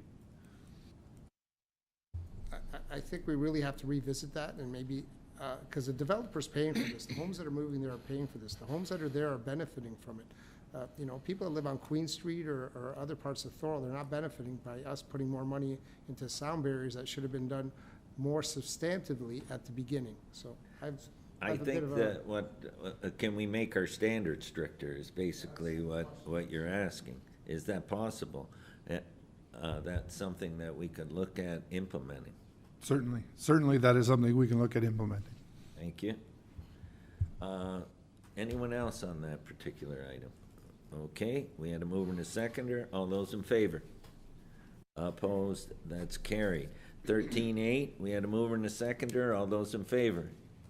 Opposed? That's carried. Okay, and the last one is the PWCS 2024 Tender Award Urban Roads Resurfacing Project. And I think, did you pull that, Councillor DeAngelo? Yeah, I read through the report, but I just wanted to get clarity. Are we just resurfacing one road this year? Like, that's what it looked like, that we're just doing, is it West Street?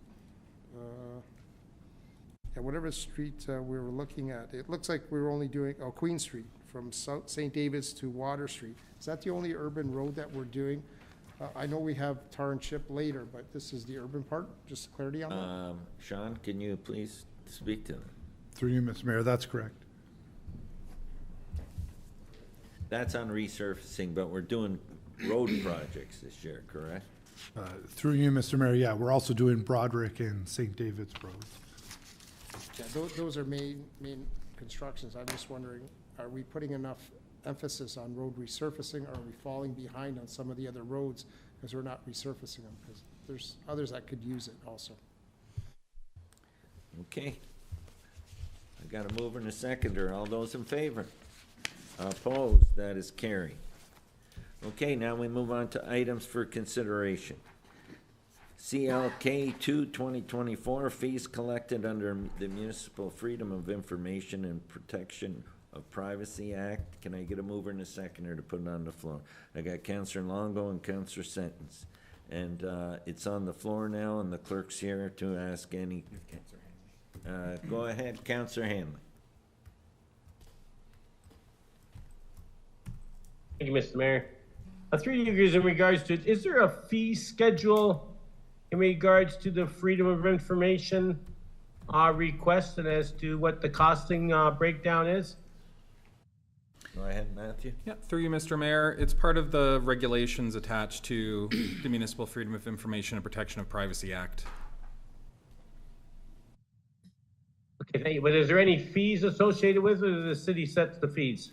Nope, fees are set by the legislation. We're limited in what we can actually charge for. You can charge for search time. You can charge for reproduction time. So if you have to redact certain documentation, the time spent to do that. You can charge for the actual reproduction, so a per page count, or if you're going to put records onto a USB key, for example, to provide to somebody electronically, you can charge $10 for that.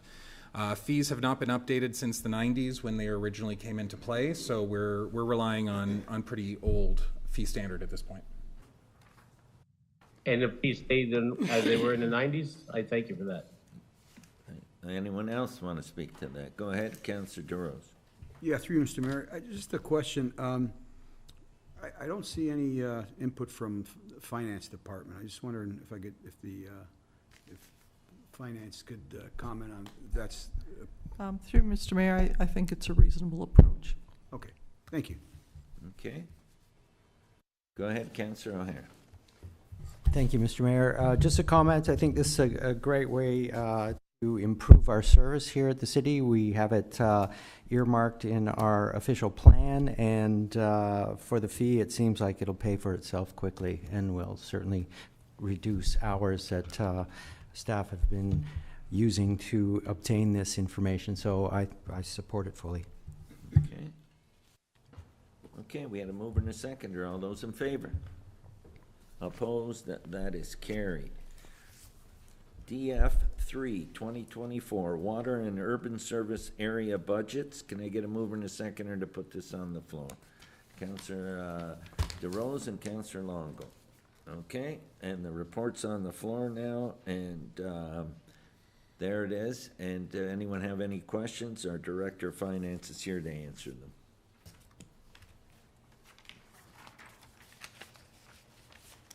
Is there any online? No? Okay, seeing none, all those in favor?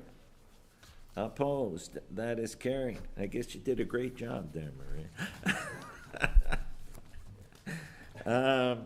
Up next, 14.3, contractor service for private property bylaw violation remediation. Can I get a mover and a seconder to get it on the floor? I got Councillor O'Hare and Councillor D'Angelo. The report is now on the floor, and Jason's here to answer any questions. Go ahead, Councillor O'Hare, you can start it off. Thank you, Mr. Mayor. Through you to Jason. We knew this was coming up, and I was hoping there would have been more applicants. Seemed to be restricted by the number of names that we're able to select from. One thing that we talked about as a council was having whoever the contractor was going to be provide estimates, and I believe you told us that wasn't going to happen. Is that still the case? Through you, Mr. Mayor. So we have been obtaining estimates from the contractor since it was requested by council. The request of council at that time was to request estimates up until the award of a new contract, which is before you tonight. There is a cost that could be incurred by the city for estimates. So if that is something that council wishes to see move forward in the future, it would result in a budget overrun likely, which I would have to bring to council for consideration at a future date. The more significant issues or types of projects that would raise concerns with having to get estimates for would be grass cuts and small jobs like that. The larger projects, contractors typically don't have an issue with providing estimates as much as the smaller ticket items. Yeah, I think that the purpose of requesting that was not so much for the smaller jobs, but when we're getting these numbers like 40,000, 50,000 to clear someone's property, and without the homeowner understanding what it's going to cost them, then it becomes a whole different story regarding cleanup. Hopefully it does. So I think that was significant. I was hoping that we would be seeing that from now on any of these high-cost clearance jobs. I'm just wondering, does the second contractor, did they offer that possibility? Were they given the chance to discuss that as well? Through you, Mr. Mayor. So the requirement to submit estimates for every job was not a part of the RFP process. So it wasn't something that any of the contractors commented on. I can say that, as I've mentioned previously to council, we do have intentions of bringing recommendations to the bylaw to council very shortly, potentially even next meeting.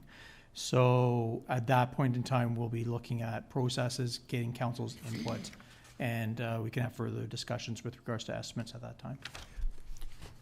My last question, through you, Mr. Mayor, to Jason, is do we have to sign a contract currently at this point? Is there a possibility to perhaps give a trial period to someone and see if they perform better or perform to the standards that we're hoping they would perform to? Through Mr. Mayor, one of the advantages, so I guess the answer to your question is no, we do not need to. We are not currently in a contract with anybody at this point in time. The benefit to having a contract with the contractor is you freeze their rates for the period of the contract. Given that all costs are recoverable through this process by the property owners, then this process is a little bit different than other RFP processes. The only, as I mentioned, the benefit to entering into a contract at all is the fact that you're freezing the rates. So these rates that we will be entering into will stay in place till December 31st, 2027? Correct. Okay, I appreciate that. Thank you. Councillor Sentence. Yeah, thank you, Mr. Mayor. Through you, I can't stress to Jason, somewhere down the road, to have the estimate go to the individual. That seems to protect us and gives them the onus to say, okay, I got to clean this up. So that, whatever we're doing in the future, I would highly recommend that. I keep saying that. I think we have to do that. My question is, did this company, the same company, did they lower the prices? Remember, we were worried about their prices. I don't know. I just don't see it in here. Did they improve on their prices at all, or no? Through you, Mr. Mayor, we did not compare proposed pricing to previous pricing under the old contract, but I would hazard a guess that they probably are not lower than what they were back in, I think the last time the contract was awarded was 2018. Okay. Well, that's part of the problem is the price that people get for this, and I understand competition doesn't really give you much choice, but hopefully we get more people in the future. Okay. Thank you. D'Angelo. Yeah. Thank you, Mr. Mayor. Again, I'm one that also supports the idea of the estimate. It's only fair to the end user that they understand what they're paying for. So to me, that's critical as part of moving forward. And they're doing substantial business. Like if you get a quote to do stuff at your house, they don't charge you for it. So I don't see that the urge to purge should be, if they're the ones that we're going to select here, that they should be charging for that service. And it's essential because this way it gives the homeowner the option of either doing it themselves or finding alternate methods, or if not, then this gets imposed on them. In terms of the fee will be the fee, it's recovered, but I just want to give that homeowner that opportunity to make a choice as opposed to being imposed. And it looks like, if I could say urge the purge scored higher, so that's the ones that we would be going with based on the scoring matrix. So I can't see us selecting someone else at this point. Unfortunately, there wasn't others that qualified to get onto the list to make this more competitive. It is what it is, but going back to the, again, just stressing those estimates are critical in giving the homeowner an option to deal with the situation. I got Councillor DeRose and then Councillor Dedeby. Yeah, through you, Mr. Mayor, to Jason. Yeah, I agree with my fellow councillors. I think there's got to be a little more transparency from the company we hire to the residents. That's all. Thank you. Councillor Ditavides, then I'll go to Councillor. Carmen said exactly what I was going to say. More transparency. This way, it doesn't look like we're pulling, like they feel offended, like we're not being honest with them. We got to show as much proof as possible what's going to happen, so they know nothing's a shock, and they don't tell their neighbors and their friends, I can't believe this bill. We have to show as much facts as possible what's going to happen to them. So I agree exactly what everybody else has been saying. Councillor Longo. Thank you, Mr. Mayor. Given that everybody has spoken on this, I'd like to defer this until we have a better understanding of estimates for large jobs. Okay. By the provider.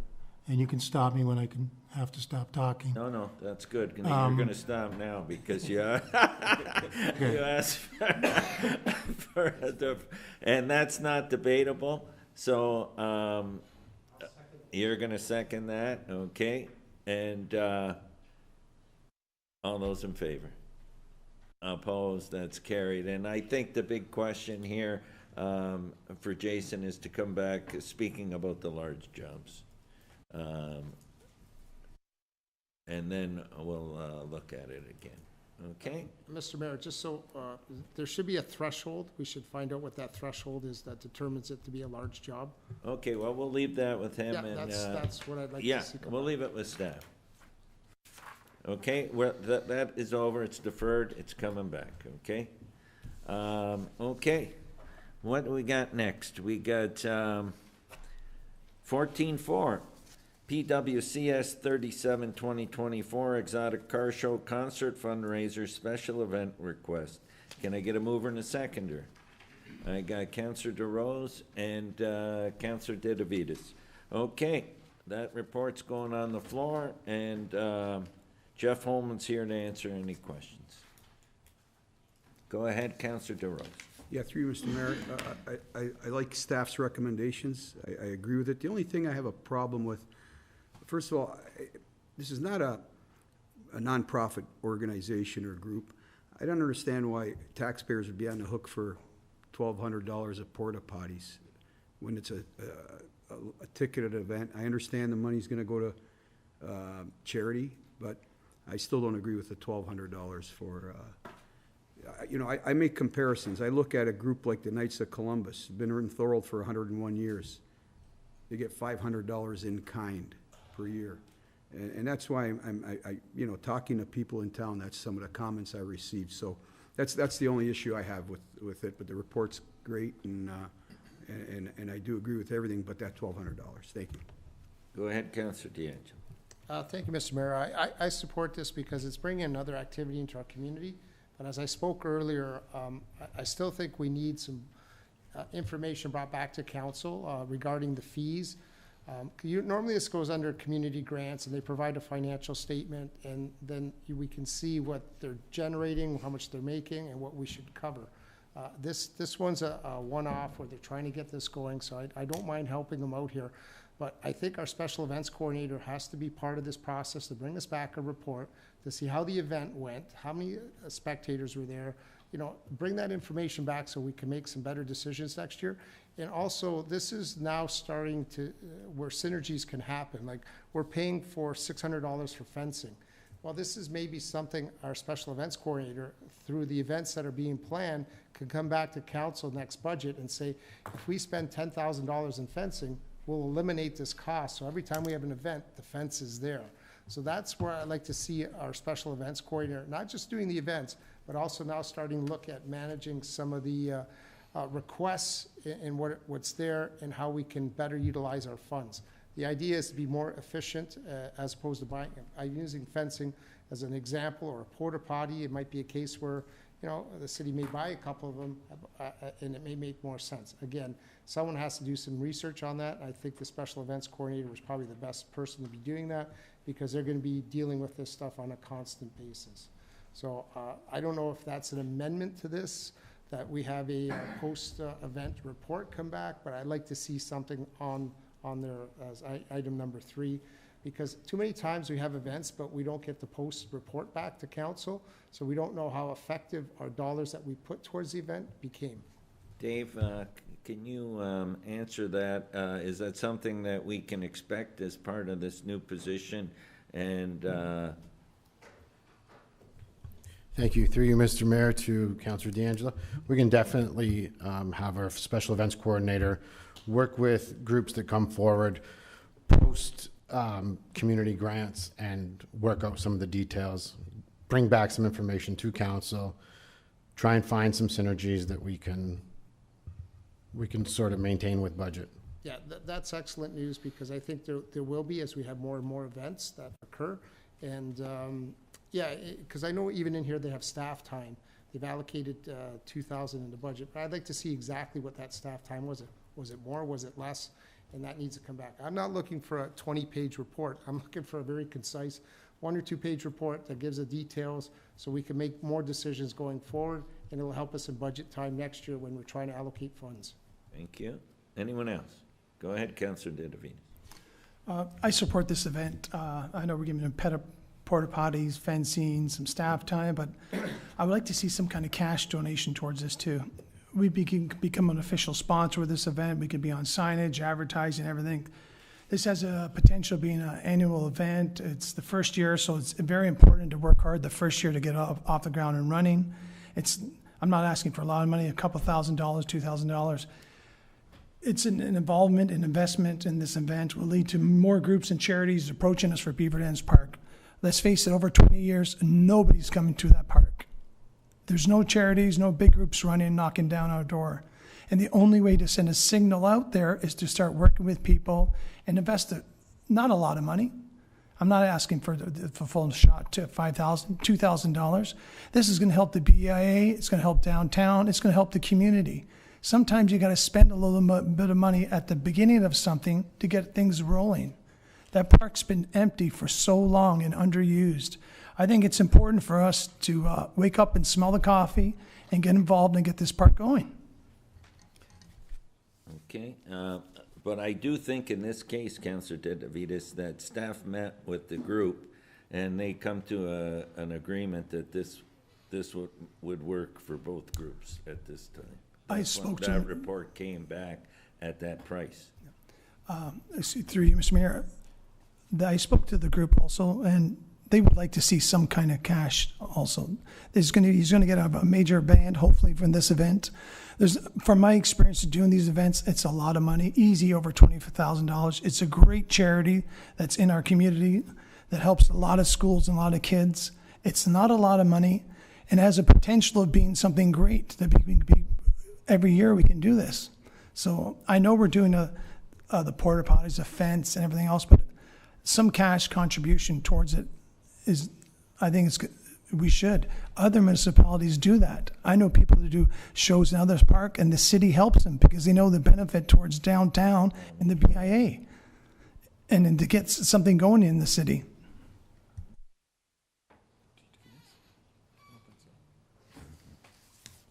Okay, so we're going to pass this like this, and what are you asking for? I'm asking that we put a motion to give them some cash, $2,500.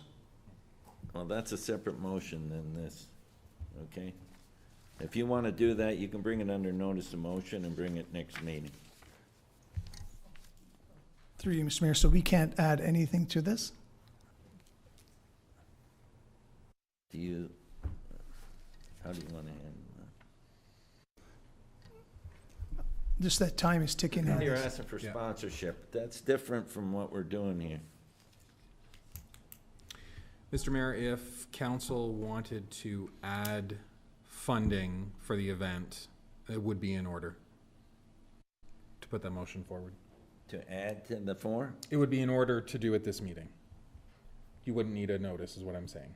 Would it require line 3, or how would it be handled? So we could do it as a line 3 if you want to specifically put funding to a specific matter. I would ask the treasurer if there's any comment with regards to where it's coming from. General budget overrun. Yeah. So what's your motion, and do you have a seconder?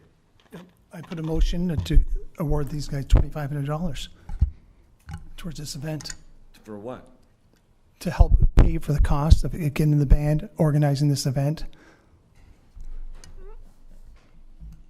Do you want to call it a sponsorship? How do you want to run this We because could call we it got a sponsorship. $4,000 to cover expenses. We could call it a sponsorship. We partner, part of sponsor of this event. We're on all the tickets, all the signs, everything. We're the official sponsor of this event, Niagara Peninsula Foundation of Children's event in the park. So I just want to make sure we got it right in part 3 here. So that a sponsorship grant of $2,500 be provided to the funding from the general budget overrun. From, I doubt, yeah. Okay? Do you have a seconder for that amendment? Do I have a seconder for the amendment? I'll second it. Can we ask questions after? Yes? Thank you. Okay, so we got a seconder. We're dealing with the amendment right now, okay? And that's the 2,500. Do you want to start, Councillor Sentence? Then I'll go to Councillor DeRose. Yeah, I'd like to start. I'd like to ask Councillor Dedivitis if we have 4,000. I'm for this event. I just want to make sure this goes through. Would you consider 1,000 to bring it up to the 5,000 that was originally requested? When I do the math here, it's 3,600 and it comes out to not 4,000. Does it come out to 4? There's 4 there right now, Councillor. Oh, okay, when I see the expenses, when I saw them earlier.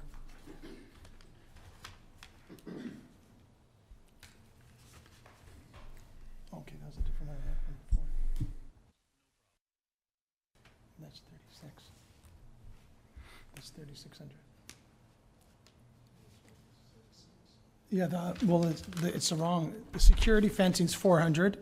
Porta potties 1,200. Staff times 2,000. That's 3,600, not 4,000. Do you want to speak to that, Dave?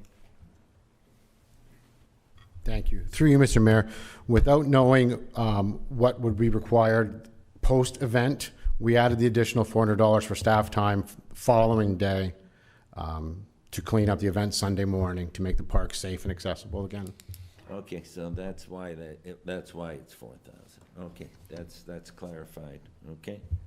The question now from Councillor, is that a friendly amendment? Yeah. Is it a friendly amendment? Would you be open to lowering it to 1,000? That's what you asked. Am I correct? Yes. And it's his motion. No, You I know. seconded I know. it. Yes, Yep. Pete. Yeah, it would be. I just want to see some kind of cash. So, Okay, so change that to 1,000. Thank you. Okay, and that's a friendly amendment, so now we'll go to Councillor DeRose. Yeah, through Mr. Mayor, I won't support it if there's cash involved, because it's a budget overrun. You don't run your household like that. I don't think we should run a city like that. Thank you. Anyone else want to speak to the amendment? Go ahead, Councillor DeAngelo. Mr. Mayor, I'd like some clarity on that, because when the presenter was here, I asked him point blank, because he asked for 5,000 plus all these. He was looking for $9,000. I asked him, do you need the cash? Is that a deal breaker? And he says, no, we don't need the cash for the donate, because it'd be going to a donation. I understand that you use it as part of the sponsorship to promote the event, but we're trying to get this off the ground. We're trying to be supportive. We're going into a budget overrun. There's going to be more requests throughout the year. We're only in May, right? We got another 7 months to go in the season, and there's going to be more requests. So yes, I want to help them. I thought we extended the olive branch quite substantially. And I'm going to ask you, Mr. Mayor, if you could ask staff. They actually talked to them, and this is what staff brought back. Were the proponents agreeable to that, or were they looking for more money? That was what I thought they did hold those meetings. Dave, can you clarify that, please? Thank you. Through Mr. Mayor, to Councillor DeAngelo. That's correct, Councillor DeAngelo. This was not going to be a deal breaker if we did not fund the cash as well. Staff was asked to come back with an established budget for what our time would include. Anything further, Councillor DeAngelo?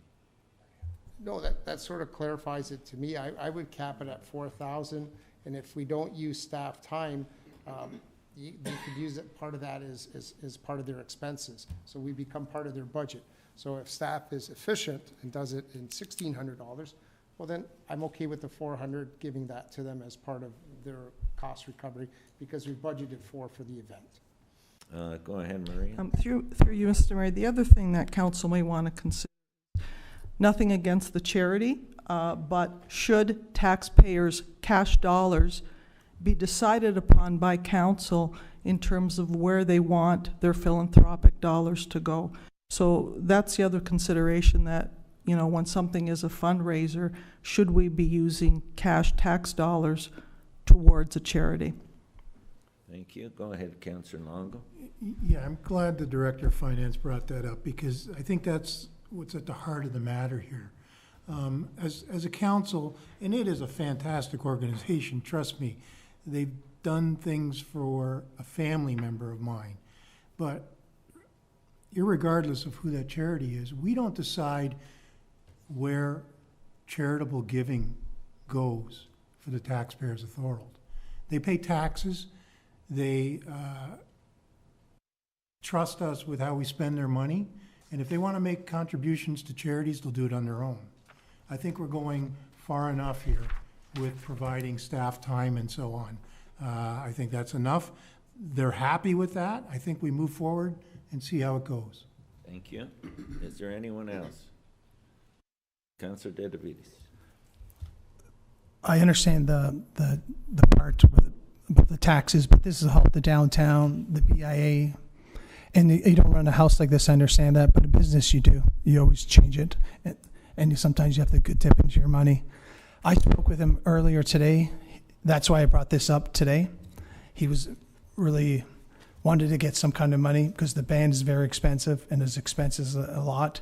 And I thought this would show a good indication to other charities and groups around that, hey, Thorold is willing to work with you, to help you out, to do things. And the money is not a lot of money, a couple $1,000. Now we have it down to $1,000. I don't know, like when you run something, a business, you got to spend some money to help, to work together to get things going. But that's my opinion. You guys might have a different opinion than I do, but. Go ahead, Councillor Longo, and then Councillor DeAngelo. You know, we can go on all night, but this is in the downtown core, and you do sit on the BI willing to put in a few $1,000s.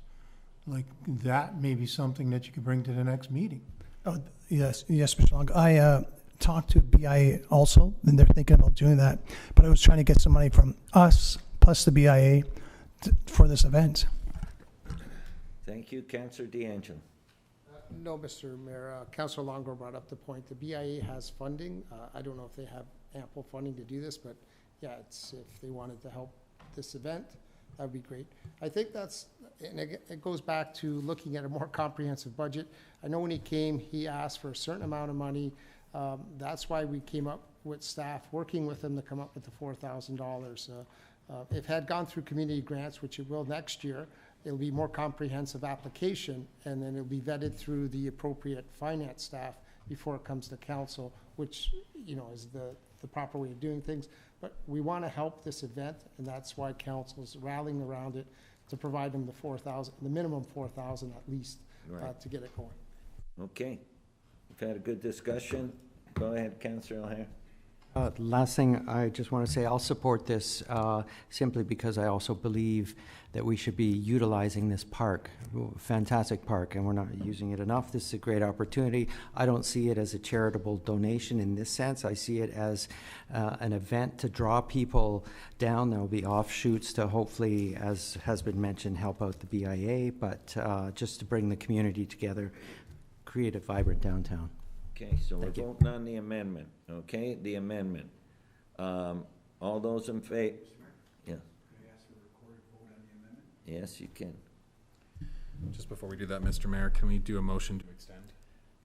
Can I get a mover and a seconder to extend the meeting past 10? I got Councillor Sentence and Councillor DeRose. All those in favor? Opposed? That's carried. Okay, this is on the amendment. Okay, Mr. Mayor, the request for a recorded vote in accordance with our procedure on this that we've been following, we'll go with the mover and seconder of the amendment and then go clockwise from there. Councillor DeVitas. Councillor Sentence? Favor. Councillor Handley? Against. Councillor DeRose? Against? Councillor Longo? Against. Councillor O'Hare?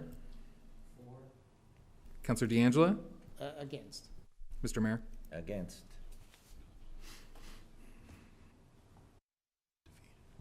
You're tied with that vote, Mr. Mayor, so your vote is a casting.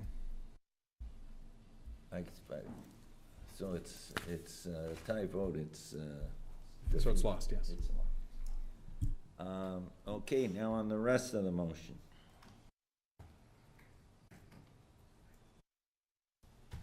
Which is the original motion with parts 1 and 2, and we had a mover and a seconder on that, the original mover and a seconder. Yeah, so we're back to the motion as originally put on the floor with the mover and seconder.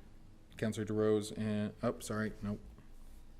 Yes, Councillor DeRose, Councillor DeVias. Okay, is there any further discussion on this? Go ahead, Councillor. Mr. Mayor, I just want for clarity, the post-event report will just be automatic going forward, or do we note?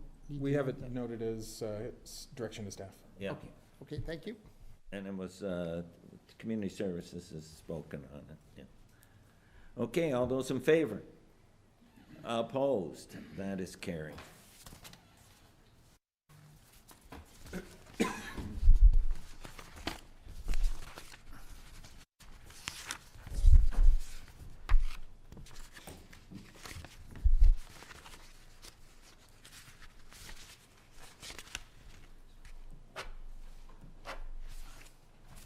Okay, are there any notices of motion? Go ahead, Councillor. Thank you, Mr. Mayor. This notice of motion that I'll be bringing a notice of intent to designate a property in Thorold. Okay.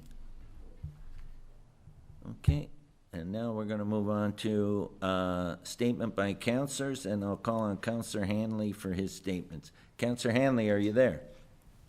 Yes, Mr. Mayor. Thank you, Mr. Mayor. The one in regards to the statements in regards to the expression of interest for the James White Arena. I know that we had the discussion some time ago in regards to that arena, and at the time I had brought up in regards to a engineering report that the city had received and that basically condemned the building, or the building was nearing the end of its lifespan.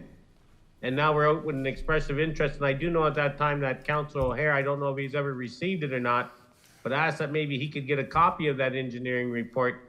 And I just wanted to comment that I think it's a little premature that we're going out there and asking for the expression of interest, because if I go back to the original engineering report that I believe is from 2012, it's 12 years old. I don't want to think that we're putting ourselves in any type of jeopardy or liability situation, because the report basically said the building's sliding down the hill. Okay. And, you know, now here we are looking for people to rent it. So I just wanted to make that comment. I think it was premature. I know council had the discussion about it. I didn't know that it was going to go out to an expression of interest, but I have concerns with a building that we were told that was basically condemned so that we would move on further with the Games facility. So I wanted to make that comment. I don't know if any other councils wanted to comment on it or not, but thank you. I just have concerns with the expression of interest. Okay, and you had a second statement, Councillor. The second statement in regards to this, I know we discussed this too in regards to Rolling Meadows and some traffic calming measures, but I've been receiving, and I'm part of a web page or a Facebook page in the area, and there's and I've been sent videos of vehicles continuously running stop signs, not stopping at all for the traffic. You know, that's where I said an invert instead of a bump would control that, but the city seems reluctant to do that type of monitoring measures. Do we have any intentions of possibly maybe in the Confederation Heights area, in all areas of Thorold, of reducing the speed limits to 40 kilometers an hour? And I've been approached by that by residents. Would residents have to get a petition forward to petition a specific area, or could they get a petition forward to designate the whole rolling area as Meadows as 40 kilometers an hour? Well, Councillor, through you to the proper staff member. That would be something, well, we're not here to debate it tonight, but that's something you could bring a notice of motion to ask that we do a report on that. That's be fair. Am I right? Is that the way to handle it? So next Okay, meeting, yeah. I'll let you go back. Do you want to bring a notice of motion next meeting, and I'll add that? I would appreciate that, Mr. Mayor. Sure, I could do that, and I could talk to some of the residents at this, and I have a great idea of what their concerns they want to address. I appreciate you offering me that opportunity. Thank you. It's duly done, Councilor. Mr. Mayor, I just, on that, it was referred, that came up at council or somewhere. It was referred to the Traffic and Safety Committee. And I know staff was looking at that, and they were looking at what's happening in other communities and how it's being piloted. So it is being worked on right now, so I don't know if you need an official motion. No, but Councilor, can you work with the staff on that, and we'll find out the status of that, and then you look at how you want to do, if it still regards that, okay? Just so we don't miss it. Okay, thank you. Will I reaching out to Jeff, possibly Holman, where it may be, or to Mr. Dunsmore? Sean will be your man. Sean Thank you. Dunsmore. Okay, thank you. Okay, now I'll call on Councilor DeRose for his statement.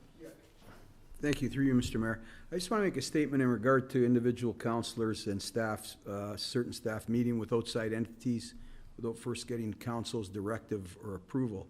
It kind of undermines council's role, and I think it needs to be stopped. It kind of tears away the fabric of democracy and should not be allowed to happen going forward. That's it. Thank you. Thank you, Councilor. Okay, closed session. We're going into close? So question, Mr. Mayor, back to councilors. If there are any council members that have questions on the closed session report, if the answer is no, we do not need to go into closed. We can just pass it in open with the recommendations contained therein. If there are questions for staff, we can go into closed. Do we have questions? Okay, so we're going to go into close, okay? First of all, we are going into closed, and before I ask for a mover and a seconder to go into closed session, I would like to remind you of your obligations respecting closed session. Those who are participating electronically in the closed session must ensure that no other person is in the location from which they are taking part in the meeting, or make appropriate arrangements so that any other persons cannot see or hear any of the confidential deliberations taking place. If this is not possible, you must withdraw from the meeting until it has reconvened in open session. The motion to go into... Okay, so can I get a mover and a seconder?